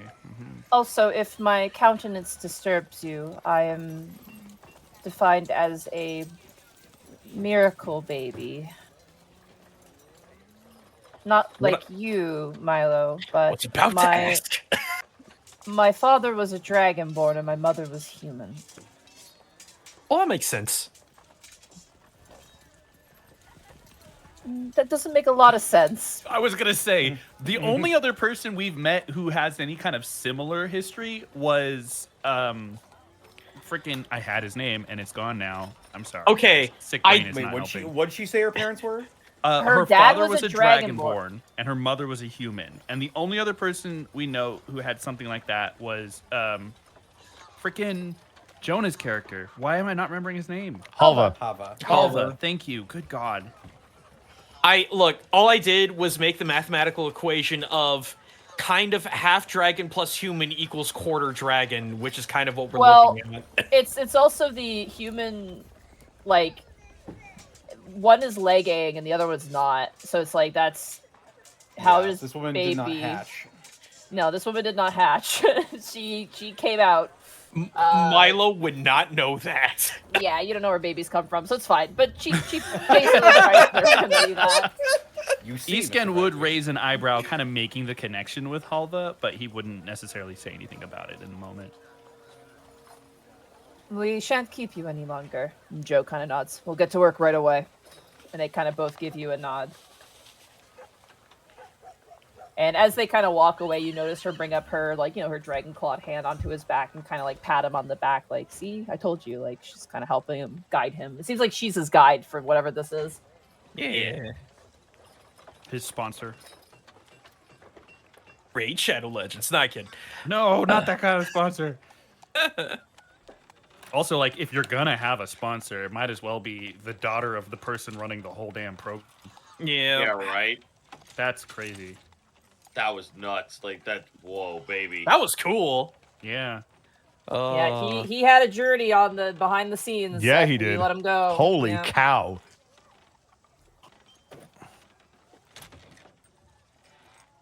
Wait, what's Blast his gamer from subs them. code?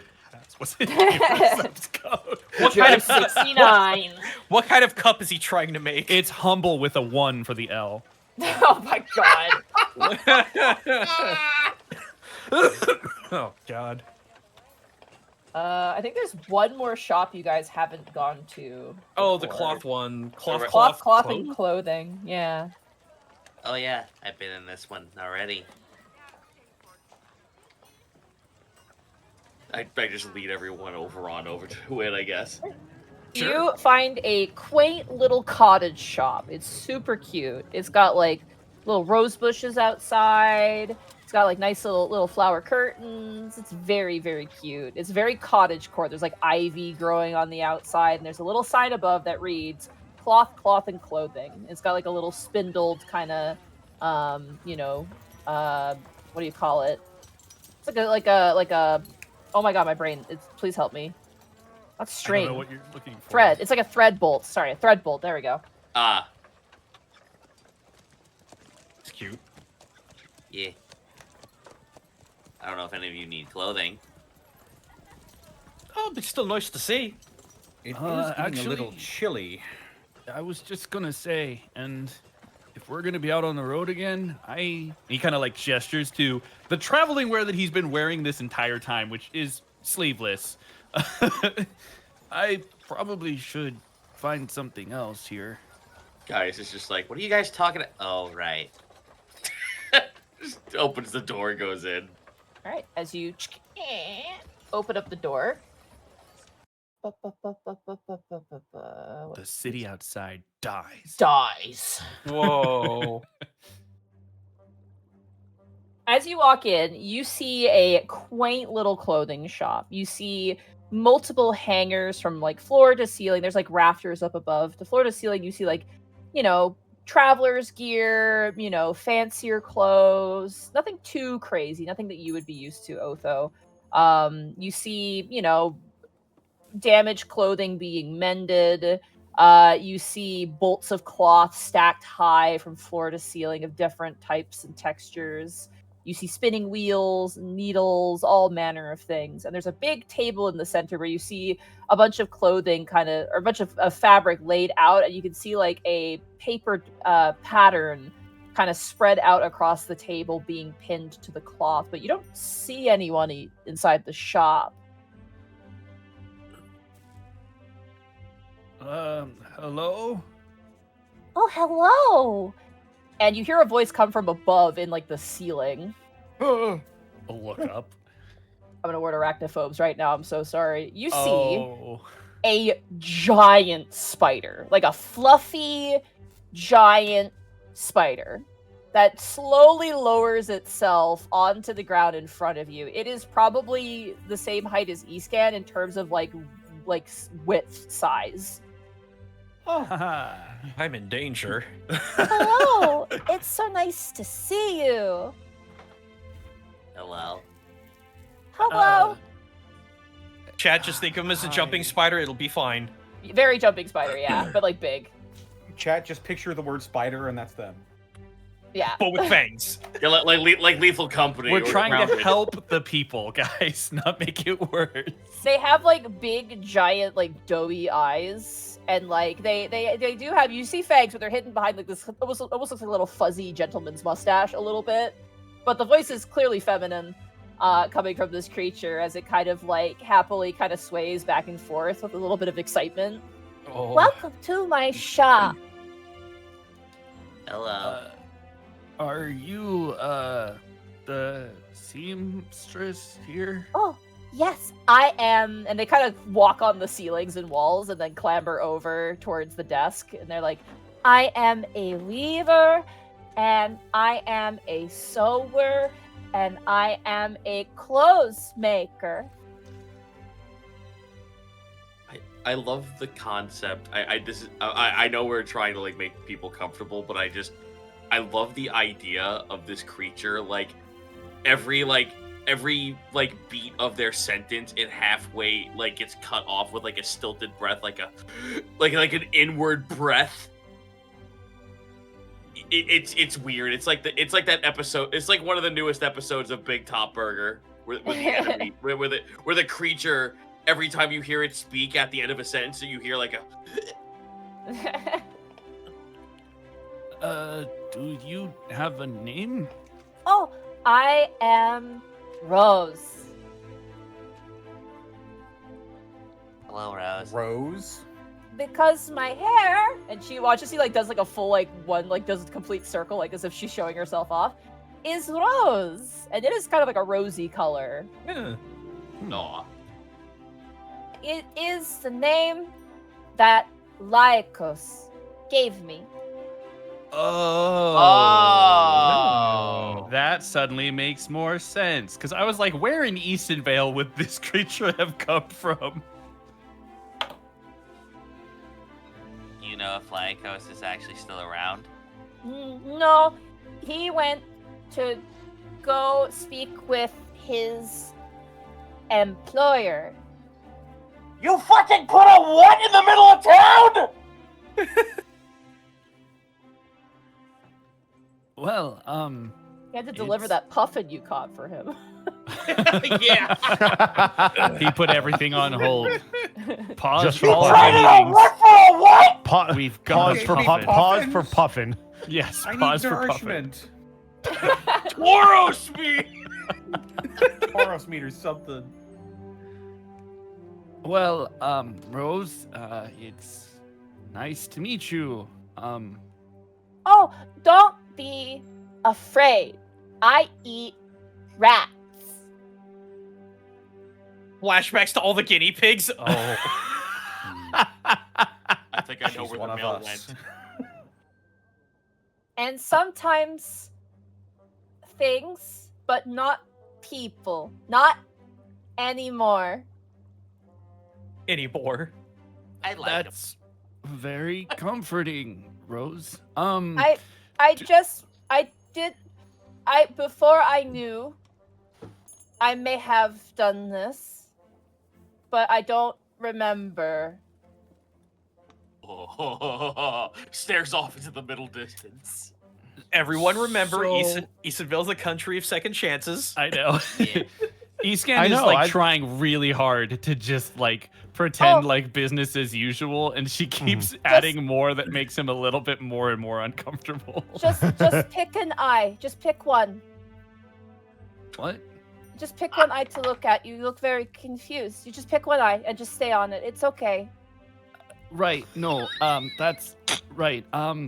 Clothes. Do you have you have You have them. you,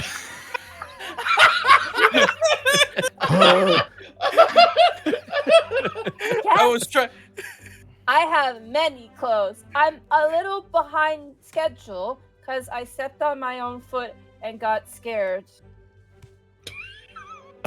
Are we the same person?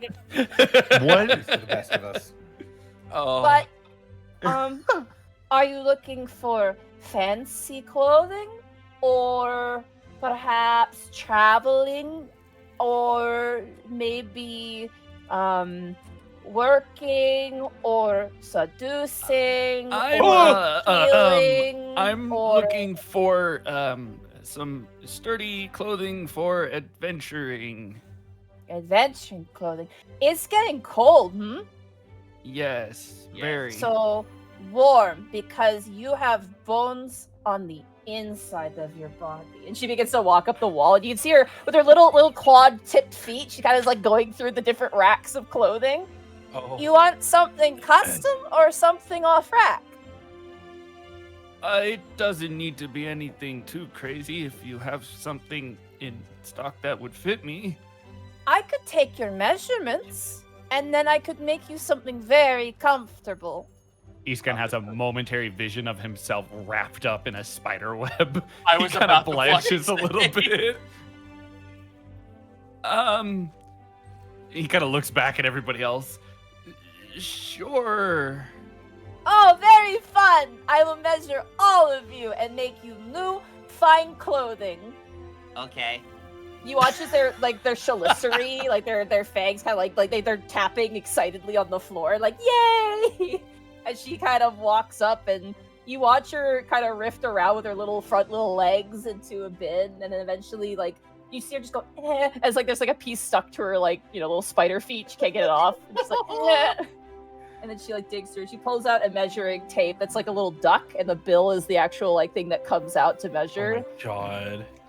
And she comes over and she That is begins so to measure adorable. you. She like hangs above you. She climbs above the ceiling, then drops down and kind of moves about the rafters, dropping down on strings to get really good measurements of you. God, it's the Skulltula house. She's mission impossibling to get her Except measurements. nice. It looks like the whatever flooring there was above was removed, so she could do this. So she could go up into the ceiling and probably sleep there. Makes sense. She very, very quickly, it's very cute. She measures you, and then she puts on these little spider spectacles that have multiple lenses for each eye. Oh my And then she goes over with a little like ink pen, and she like jots down your measurements on each one. And there's even like a little rudimentary drawing of each of you as she very carefully measures each and every one of you. So I'm assuming, and she kind of taps the top of her little head with one of her little legs. You want something that is waterproof. Yeah, that would be great, actually. Something warm. Yeah.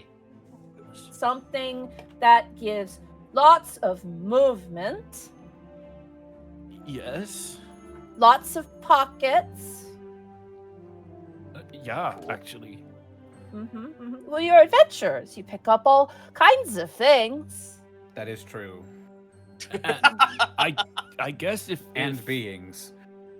if there's something with like loops or belt hooks, and he kind of like indicates what's on his clothing. Many belts. Many belts. I will have to. She kind of taps her kind of little spider body again. She goes, I'll have to talk to the ogres about leather belts, but I can see it done, yes.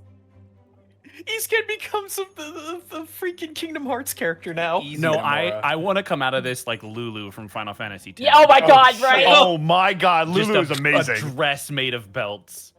Incredible reference. Look, man, with that outfit, I'm just saying, there's a reason why they didn't have her in the underwater sequences at all. She would stink Yeah, like they a did. rock. I'm pretty sure they tried, and the physics engine exploded. Hey, Mark. Fucking bottom. Hey, Mark. I can't unsee Rule 63 Escan art now. Thank you. Yeah, I mean, listen, it already artists, exists. make Lulu Iskan happen, please. Just one of you. Oh, God. Okay, for all of this custom, lots of silk, but you also want warm, so fur, and many killing by ogre, trait, belts. They kind of look towards you, Milo. You could ride this thing like a mount. You could be a spider rider, Milo, looking at this creature. A spriter. They look at you and they kind of go, do you want for under armor or over armor? Same with you. And she looks up towards you, Gaius. Maybe something for over armor. I'm hopefully getting a new set of scale mail soon, so something to cover up would be good. Oh, is that the tall man? Oh man. Tall man. Oh, yes. Oh, you mean Mr. Shale? Yes, I've bought many buttons from him. Oh, yeah, he's the one working on it, actually. You know what? Actually, Rose, he might be able to use our help. He's working on a very special project for me, but it's kind of hard material to work with, and maybe with your expertise, you can make something great. Is it cloth? No. Oh. It's a kind of hide. Rose is best at cloth. And cloth-like things like fleece and cotton and fiber and other things. Oh, that's fair. But I can stitch. And they kind of hold up in their little hand like a big needle with thread on it. And the thread you see is coming out of, her thorax. The spinnerets. Spider. Yeah, the spinnerets. Sure. Don't give it sound effects, Connor. What is wrong with you? I will speak to him. I go outside only during night because light is very mean. Milo is a little internally sad at that. I kind of I have big eyes. Yes, Well- yes, you do. What if you got really big sunglasses? What are those? I have glasses. And she watches you take off her glasses. And... We have bug puffs and we don't have sunglasses yet. Yeah, I was about to say. If you took smoked glass and use those as the glass part of your glasses, it can help make the sun not so strong. Oh no, if the glass is smoking, it will burn. Not literally smoking. Smoked glass is a kind of glass that makes light not as intense, not as strong. You have? No, but it exists. Oh, you can see just through the body language of like, yeah, and then she lowers back down to the ground. Well, I mean, I've tried to patent this for years, and no one wants to believe me that it exists. Funny L. No, just to go back, it's like, yes, Monty, I have giant spider-fitting sunglasses in my inventory. Yeah, don't you? Yeah. what kind of D&D player are you, Gaijin? Come on, what kind of DM are you? All right, well, I'm gonna go sell all those diamonds that I just bought. I got mine at character creation. I don't know. It will take probably a couple of weeks to finish. Oh, that's fine. Oh, price. Let me do math. And she pulls out a very an abacus and starts. I will. I will hello. gladly pay you 3 rats. You can either give 4 gold for each one, or You can bring food. Big food. I will slap 4 gold on the table for me. Food. This can be exchanged for food. And you watch as she walks over and there's like a jar, just an unceremonious jar that's like filled with just knickknacks, and she shows the gold in there. It's like, have you ever seen like those thick glass like grandma candy jars? Yeah. One of those. The ones that hold all the Werthers? Yeah. Yeah. We'll drop that in there. Hey, Zito. Yeah. Money can be exchanged for goods and services. Yeah. Yeah. It's so nice to meet all of you. Yeah. You gave me food for thought. I haven't cheered actually in a while. Would you like haircut? And you watch as they kind of go and they pull out little scissors. Oh my god! You could have Also clothing does haircuts. You could make clothing out of your own fur, your own fleece. That's fucking terrifying. I don't out know. of my own hair. I don't know. That kind of fucking slaps, because then that would mean that like there's like the dark purple, like obviously like he's not wearing any fucking pants because, you know, 1, they don't fit on him, and 2, he already is like attuned to the elements of cold because of his, you know, the fur on his legs. So now I just imagine that he's wearing a fucking like a like clothing that's made out of his own fucking wool. So now he just like is fully purple. I want to imagine if you can make like a really big sweater, have it look like the freaking Mickey Mouse short where Minnie buys the matching sweaters and it's just poofy and itchy and gross. Terrifying. Do you like this one, Otho? I made this one out of my eyelashes. I can cut many hair. It's good because yours, when it touches flesh, does not cause scratchy burns. Cool, My god, this like child. I like this plan. Come into back. I show you. And you watch as she walks on the ceiling through a door into another room. I was about to say she just like grabs Gaius and pulls him into the ceiling. Wink. just jettisons like from the spinnerets, just a web to capture you to drag you away. While she does this, Iskan will put 4 gold on the counter. You got it. The rest of you guys put down 4 gold. Yep, already did. She leads you into a back room, which is basically there's a big mirror. Yeah. Well, I don't have 4 gold. Well, you know what? Milo will give you. will cover. Yeah, Okay, one never of us mind. can cover. All right. I just want to let you, because I literally spent everything I had just to do what her I needed eyes to do. turn red for a brief moment, my and her brother. name I'll above do her.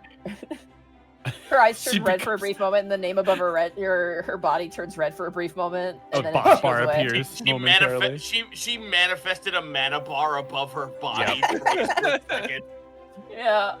Welcome to Twisted Tree Line. You Oh, see, no. she leads you in the back, and there's 2 chairs. Don't know why she has 2, but she has 2 chairs.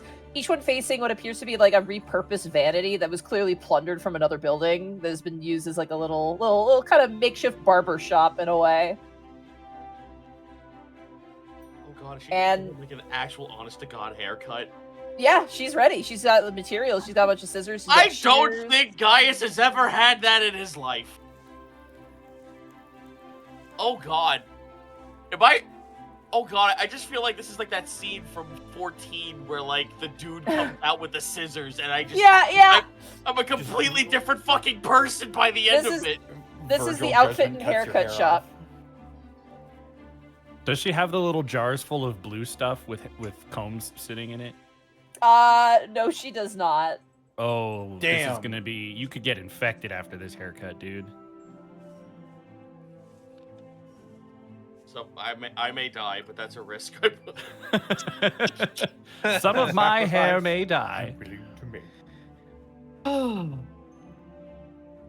God, now no, fuck! I just gave myself homework. I have to redesign Gaius now. Fuck. You don't have to. She could just give you a trim. Okay, fair enough.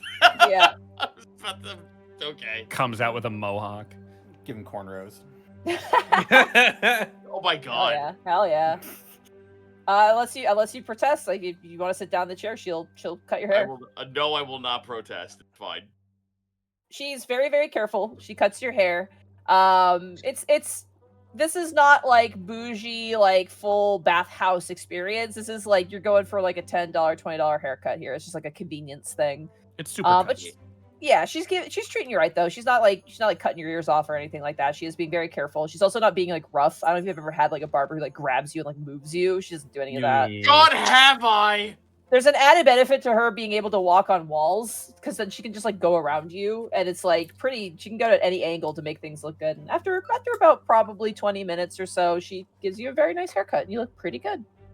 But you notice though, as you get up to kind of like dust yourself off, she gathers up all of your hair in like a little bundle and like begins to like do the spider thing of like, encasing it in silk to save for later. She'll probably turn it into something later. I can clone you. I now fucking hate the concept that like a couple of weeks later, Gaius goes to hang out with Paule and Craig, and they're wearing his fucking there's just a whole fucking line of clothes made out of your fur. It's not a ton of hair, but it's enough probably for a project, yeah. Try our new line, Gaius Purple. Blueberry purple. Yeah. Anyone else want a haircut? I don't have hair. Cut the fins. No. You know what? Milo bleed from there. Milo will actually go get his golden blonde haircut because it's probably getting really poofy at this point. Oh, so very nice. Is it metal? Will it break my scissors? No, it just gives the kind of appearance. Oh, okay. Would be very good for projects, perhaps even embroidery. And you watch as she begins to sip. I have a genuine question. Is Asmar hair like a spell component? Maybe. Oh my god, it's like No, I goodness. genuinely don't know. Dude, it's like Rapunzel, where like you cut the hair and it fucking turns to normal. Oh. It's slightly like it's flower not gleam and glow. Let your power shine. Oh, I feel younger now somehow. I genuinely don't know, and like if I will say do we this. want her to just hold on to it? It doesn't like turn dull, but like that sort of glimmery, like that glowing element to it is reduced, but it's still like golden hair. Like yeah. And after you're a little quicker because you also are not, your entire body is. I have a small head. I got it. Yeah, she cuts your hair, and she puts some stuff in your hair. She kind of foofs up your hair a little bit, but then her little feet pads get stuck, and she's like, She has to like pull her feet pads out of your hair. You get a little haircut, and she immediately collects your hair too for whatever project she's working on. Oh boy. Oberth and Gherkin are now wearing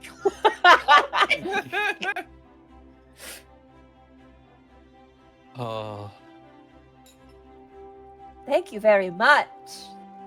Yeah, no problem. Anyone else? You have lots of foofy hair. Otho looks pointedly at Kai's head. Kai just kind of smiles back and then smiles at them. Oh, thank you. I'm glad you like it. Do you need cut? Or are you okay? Oh, I need to keep it like this. There's someone very special that I need to keep it like this for. Just so that they recognize me. Oh, human seduction. Very, very strange. Yeah, of course. You don't die after you have, create babies, so it's very weird. That happens! Well, yeah. If boy spider come to me, first of all, I'd be like, no, I have business to run, no time for boyfriend. But if happens, you kill him. Why? Thank God I am boy goat. Because you get, how else are you going to have healthy eggs if you do not kill and eat the one who helped make it? Oh, you can eat something else. No.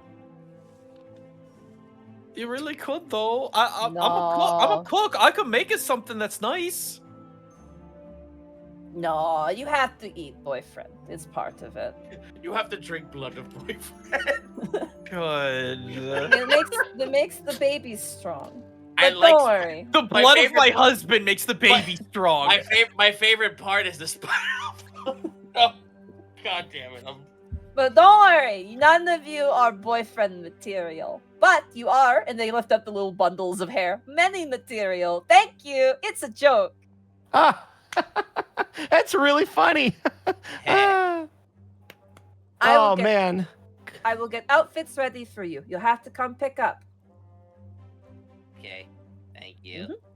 Thank you for coming to business. Oh, right, payment. And you watch as she kind of scuttles I into was the other room. muted. Sorry. Oh. It's fine. We can move on. I was just asking to confirm that we would come back in a couple weeks. Yeah. Of course. I imagine everyone paid their 4 gold, and those who didn't had someone cover for them. Yes. Jeez. She gathers them up and she puts them in the grandma jar and goes, "Pleasure doing business with you. Thank you, Same. Rose. Yeah. Thank you for not screaming when you saw me." Yeah. The one who comes, one who comes to collect and count coins got very scared. The one who is like a cat. Oh, not the other one. No. Not as fun. The one with the terrible fashion sense. He was not afraid. But the one with the poofy hair that was growing in all scattered, he was very scared. I imagine like he gets asked if he wants a haircut. He's like, "No, I just had mine back." Yeah, dude." he's got Yeah. haircut PTSD, dude. Any other business you need to do? I think that's that was it. all. Thank you. Yeah, thank you kinda- so much for your time. They bounce back and forth excitedly. Thank you, thank you, thank you. Tell more about my shop. I help them. I won't eat them. This I promise. That's it. It's that sense of humor again. We'll spread the not- word for. It's not joke. It's not joke. It's truth. Reassurances. Ah, Don't eat clientele. It is bad for the business. That's very true. yeah, and don't eat Kai or I will tell. Huh? Because I'll see myself out. Okay, goodbye. And they lift up like a little peacock spider. They do the little wave with the little leg. waggle. Yeah, little Yeah. wag. Yeah, dude. And as you guys ding ding ding open the door and make your way out. As the door closes, we all just simultaneously.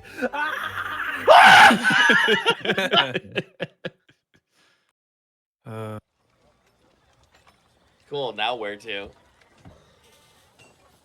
Well, given the time, do we? Yeah. Milo wants to go get candles, correct? I just need to get Don't worry. I just need to get well, God, I don't have the gold for it. I might have enough for If one. only you had people with you. Okay, so guys, I had a thought because it was a bit cryptic, but we were able to get some insight on that vault before we left. I thought maybe it'd be a good idea if I had the ability to ask for Orin's insight before we head out for either another pearl or another vault or just some other adventure. But it's gonna take every time it's gonna take a candle with about 25 gold each time. I just wasn't sure if that'd be worth it to you or not. Why not buy candles then? Let's do it. Yeah, I mean, we could go to Ebony and Ivory's. I'm sure they would have candles, right? The gods are willing to part with even a mote of their omniscience, then sure. As you Alright. guys begin to walk and make your way to Ebony and Ivory's, you hear a voice call out, "There! There he is! Right there!" And pointing at you, Gaius, is the Cyclops with the dwarf and the drow, and all three of them are pointing at you. And clutched in their hands are novels.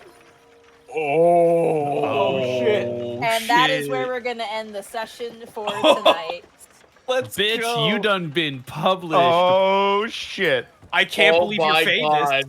Oh my Write a god. book. Write a book. Write a motherfucking book. book. Good session, everybody. Oh my Yeah. goodness, we Oh my God. saw Alright. a bunch of blasts from the past this time around. We sure I did. can't There- believe seeing There were a Joe lot is of developments. crazy. Yeah, no. Joe was When you nuts. let him go, I was he wondering went on if a he was journey. going to come back. I wasn't Joe- entirely positive he would. It's cool he did though. Yeah. Yeah, and Ozdemir Harlan sent Shale up to help you guys, so Very cool. it's a mutually beneficial thing because he's got his guinea pigs. He likes his guinea pigs, so. Okay, so Monty, you just given me homework for this week. Now I have not the artwork bit, but now I have to start like practicing being Alan Wake for the next. Or the, what was it? The darkness, or what the fuck is the force in that? Yeah, It's like- the darkness. You're right. Yeah, it's like Is the darkness? I thought it was every the void or something. every story Oh, needs a man. good plot. Every story needs a Which good plot. version of Alan Unfortunately, Wake, though, are you going to be? Well, hold on. Every story plot. Unfortunately, we're playing a Dungeons and Dragons game, which means that we don't know the plot. Therefore, the darkness is involved in this, and I have to kill the darkness. I don't want to fight. And that means I have to follow the railroad. Yeah, follow the railroad. As a fucking steel beam collides into his forehead at 80 You just have to miles an walk that hour. lonely road. I don't know if we'll be able to get art for it, but we should talk about like what your characters like. Think about what your characters wear as like winter attire, because we are now hitting Yeah. winter officially in the Yeah. game. So it's like it's gonna get Hell cold yeah. now. Yeah, and So I some of think- us desperately need clothing for that. Because some of us are cold-blooded. Yippee!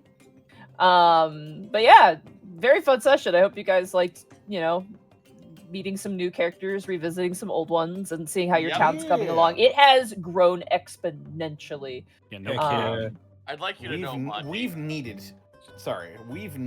to do this Mhm. to actually go out into the kingdom that we're going to rule one day and explore. Yes. I'm glad we did this. Yeah, it Very was a great cool. session. What were you gonna I say, mean- Zito? I mean, I was about to say, it could have been worse. It could have been the fucking Mind Chamber Palace again. Yeah, we could have had That's episode true. 8 of Mind Yeah. Palace. Fuck that place. We could have went back to Memory Hut. Except it's clearly a Memory Hut building, but there's no logos or anything on it. It's a mixture of Memory Hut and Depression Lane. It says Oh, H&R shit. Block for some reason, but it's clearly a Memory Hut. I'm at the memory hut. I'm at the H&R Block. I'm at the combination memory hut and H&R Block.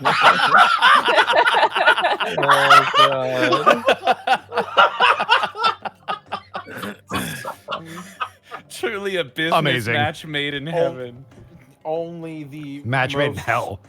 Do only your the taxes and dustiest of immediately names. forget how much money you had to pay them. I won't lie, bringing Shale, bringing back Burgess Shale is that's a little treat for me. You get a Nice. Goliath every now and again. Yeah, I As a gotta go out treat. every now and again. It just doesn't make sense. I feel like Ozdemir would probably, because you went with what was it, Winterwit. We had Winterwit with you, I believe, when you went shopping, so they would have noticed that you went to that Yes. shop and probably relayed that, like, hey, they went to this shop and they seem to like it. Let's send this guy. If he Little really bastard likes us, spying on he'll us? send Winterwit. That's It's not really, That's it's not the really end goal. spying. It's more just like an observation. I mean, it wasn't like you were hiding it. The little bastard's observing us. You mean that pseudo dragon has eyes? Jesus Christ. Take him out.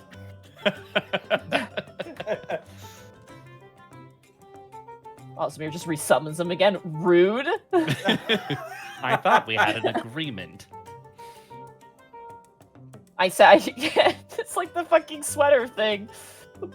The man sends you a blacksmith and you blow up his familiar. But I want to believe that every time we see that familiar, we're just like, we're blowing you up just to make him spend the 10 gold to be a shit. Oh, man. If we kill your pet as a joke, you could just bring him back.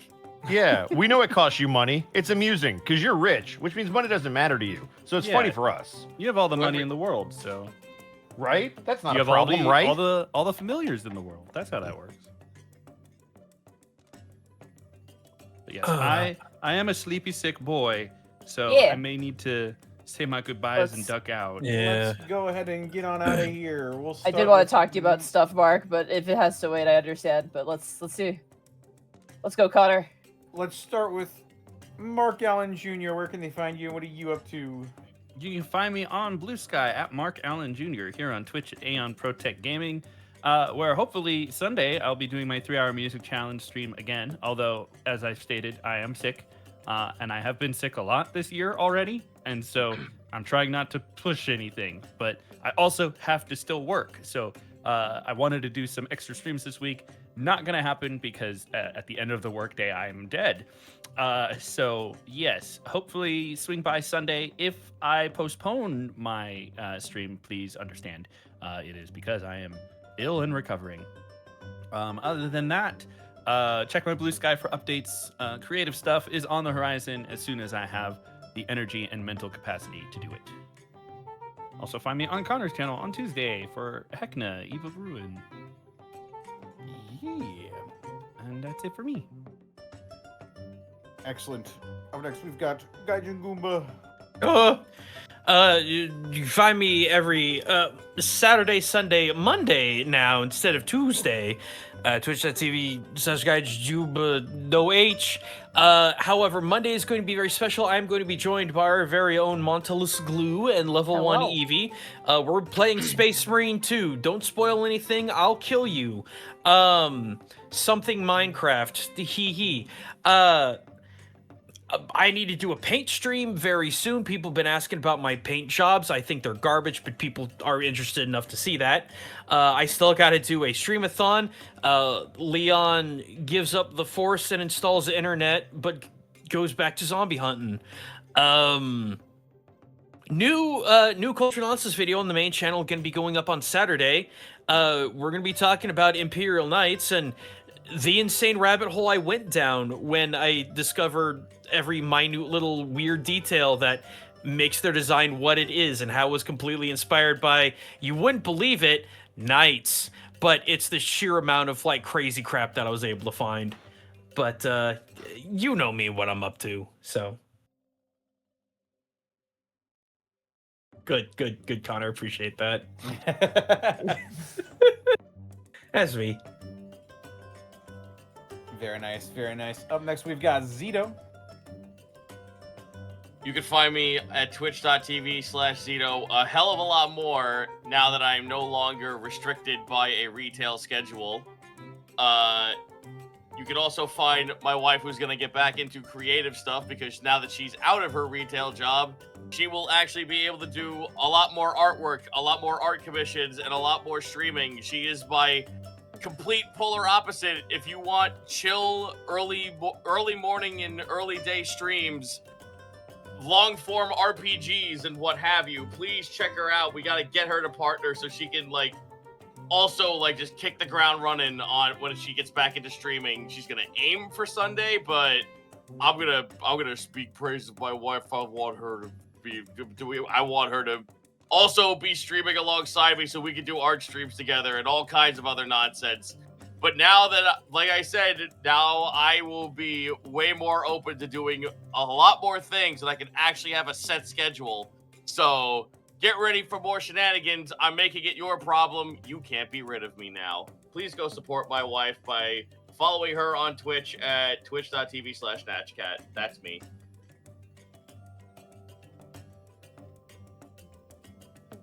Excellent. Up next, we've got Edward Bosco. You can find me at Ed Bosco VA on Instagram, Twitter, and TikTok. I'm right here on twitch.tv/Edward Bosco. Go Bears! The Bears are playing the Rams on Saturday. It is the NFC divisional round. It's the NFC West versus the Bears. It's all three of those teams are left, so it's going to be great. You can find me doing Throwback tomorrow. You can find me doing wrestling on Friday, and then I'm going back to Chicago. I'm going to be there for a while, so streams are going to be absolutely chaotic, and who knows when they're actually going to happen. So just stay tuned to my Twitter or pop over to my Twitch, twitch.tv/Edward Bosco. I will do my best. I got a lot going on, and I apologize in advance. Excellent. Up next, we got Monte Glue. Hello. Got lots of stuff going on. Tomorrow is Dungeon of the Mad Mage. Friday is off. Sunday, so Friday, Saturday, Sunday, I will be gone because of birthday stuff for Darcy and also just other things I need to get done because I have a tournament coming up and I need to prepare. I'll be back on Monday where I will be joining Gaijin Goomba and Level 1 Eevee in Space Marine 2, home of really fun game, and I'm really enjoying it. I really want to play more, and I'm really liking it. I know you don't like Titus as much, or Titus as much, but I like Titty a lot. I like that he's having a bad time and he's stressed out, and I'm like, oh no. No, look, I love Titty. All right, it's just I don't love titty as much as GW wants me to Yeah, love titty. yeah. Can we get that on a bumper sticker? Yes, please. Titty, and the no good, very bad day. Exactly. But we'll be doing more of that on Monday. Monday evening, you catch me over at Xanalis Grimm's channel, where we have Stalwart Souls. Tuesday evening, or Tuesday over at Distortion Devils for Vecna Eve of Ruin, and then Tuesday evening for Keys from the Golden Vault. It's kind of a pickup game. And then Wednesday, back here. Also, check out my Discord, where I wrote an entire 50-page custom Space Marine chapter fucking fanfiction. And I have another one I'm working on right now, too, but probably have to be on the back burner because I got stuff I got to finish first. But yeah, that's me.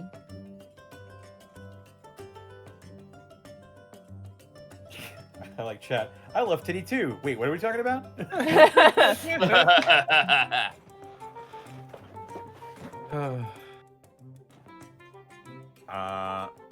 And I suppose that just leaves me. They can find me on Twitter, Twitch, YouTube, Tumblr, and Blue Sky at Distortion Devil. I stream every day except Wednesday and Saturday, where I'll be running some Gateway. We are like closing in on the finale. Like it's coming rapidly, y'all. Years having gone into this story, it's finally coming to a head. Crazy. So tune in.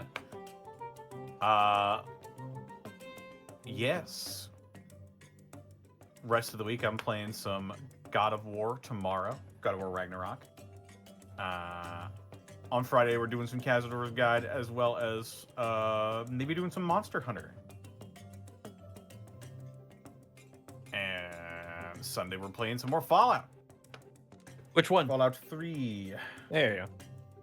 We just beat the Pit DLC Ghost Stealers. But yes, other than that, you can find all of my roleplay / TTRPG content over at youtube.com/Devils and Dice Rolls or patreon.com/Devils and Dice Rolls, where before the week is out, I'm calling it right now. I know my calls are pretty inaccurate on these things, but I'm calling it now. Before the end of the week, I'm gonna have my first video ready and uploaded to the Patreon.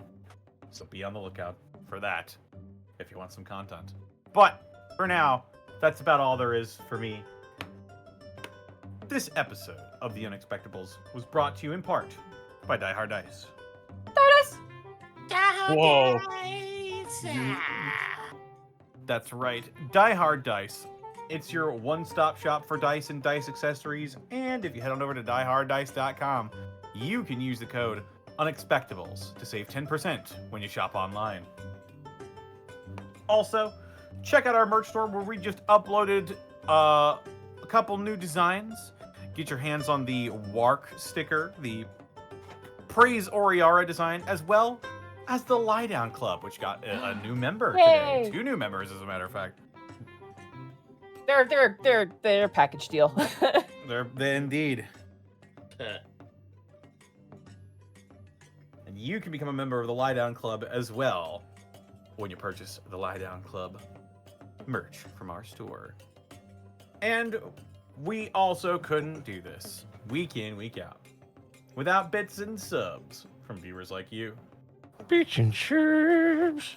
The last one was from Zen, I believe. It was from Zen. Yeah. I didn't read it, so you can skip it. It was an episode title suggestion. Correct, so just skip it. 100 bits, episode title suggestion. Yeah, I have it right here. You should actually just skip it. Grab my pen here. Well, that's Zan wins, not Zen. I mean, close enough. Read that one instead.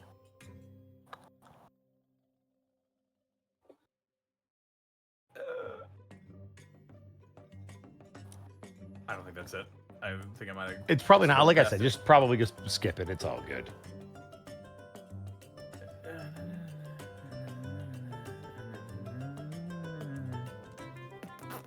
The universe is telling you don't. Pretty sure at this point we can make a There it group is. pact that none of us will be at Bosco's funeral, right? Or wait, no, that was 4 days ago. Fucking, where the hell is this? What? It's amazing. It's, you know, it's a shame. Would you like the one that was before it? Yeah. It was Red Mage Ace Bounty. Red Mage Ace Bounty. Also a episode title, I believe, because they made a reference to a children's book that I didn't get. Red Mage Ace Bounty.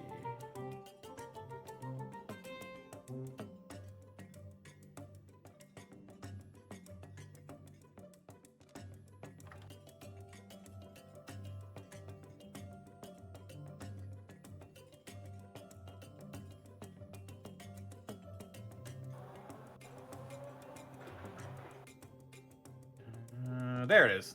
I got it. All right, Zenlita, thank you for the 100 bits. It was nice to have a break from gestures at Mind Vault.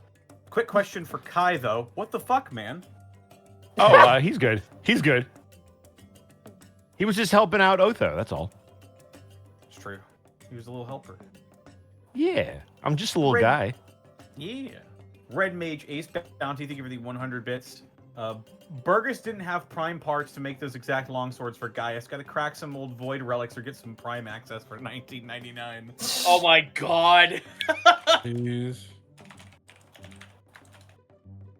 Stellar Coyote, thank you for the 100 bits. I can only imagine the dating profile. Looking for boyfriends that I can eat, must be strong, nice, and taste good for children.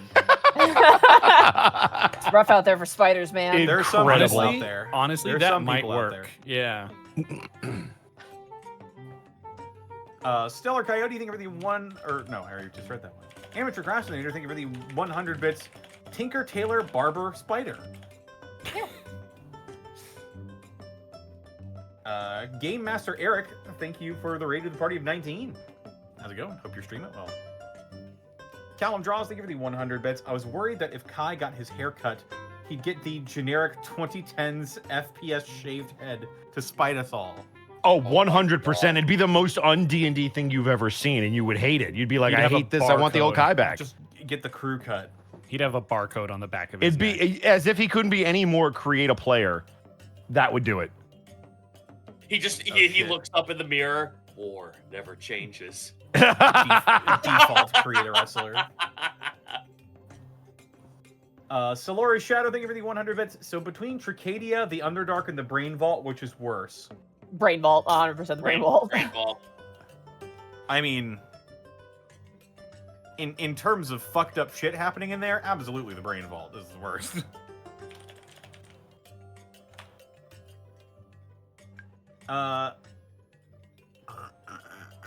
Prim Pete, thank you for the 32 months of Prime. Hello from Vodlandia. Hello. Hello. Laythor, thank you for the 500 bits. Hi, everybody. I'm a longtime fan of the show. I was hoping I could ask a question. What advice would you give to someone who wants to DM professionally? How would you get started? Oh, that's a tricky boy. one. You have a lot of experience DMing regularly first, honestly. Yes. You shouldn't jump right into. I'm such a hypocrite for saying this, but like legitimately run some games, like not long form games, but like run some like, you know, level 1 to 5 campaigns. And also consider the fact that if you are going to do it kind of quote unquote professionally, if you're going to charge people, make sure that you kind of, you know, give them their money's worth. You have to be a little bit more on top of your stuff. And also, if it's in person, generally having a map, minis, you don't have to have like everything perfect, but like having a map and minis is good. And basically making the players have to do as little work as possible, except for taking care of their characters for the most part. If that makes sense. It's a bit of a complicated duck. There's a lot you can go into it for it. So, but yeah. Yeah. I think the experience is the biggest one. And then Experience as soon as you start charging one, as soon as you start charging it, it's no longer just a hobby. It becomes your job. If you feel like you're at a place where you can start to do it, have a list of expectations for your table first. Mhm. Don't just be like, anyone should show up. Have a list of rules and expectations for what you are offering. It's like you're offering a service. They need to know what service they're getting. So like when I do my professional stuff locally, I have a like, hey, here's all the rules expected of you. Here's all of the things that this will contain, and then this is how much I'm charging in the date and time and everything, and be there. So yeah. And set boundaries. Yeah, that's part of the rules. That's part of making a rule list. Yeah. But yeah. But definitely do it for fun before you get paid. Yes. A lot. Yes. A Oh my God, lot. You can do it. I believe in you. I also believe in you. And thank you for coming by for the first time. Yeah. Like Tabuya, thank you for the 20 bits.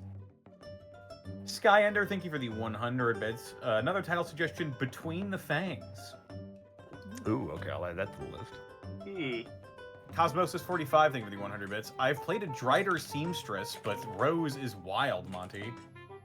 Yeah. Yeah, she's like an awakened giant spider, I think. She's an awakened giant spider, yeah. Oh, she was around when Gaius went out to have drinks with Paulet and Craig, actually. She was already there. Oh, so. Yeah, she's been in the lore.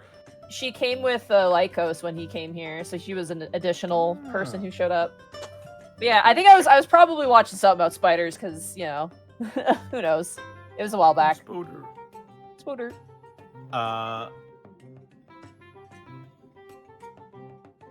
Zenlita, thank you for the 100 bits.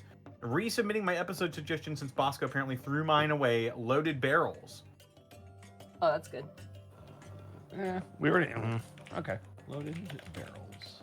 I have Staring Down the Barrel, which is pretty good. I also have like Staring Down the Barrels, yeah. I'm staring down the barrel. Man, I can't believe Zen is stealing other people's episode titles. That's so messed I up. know. 45.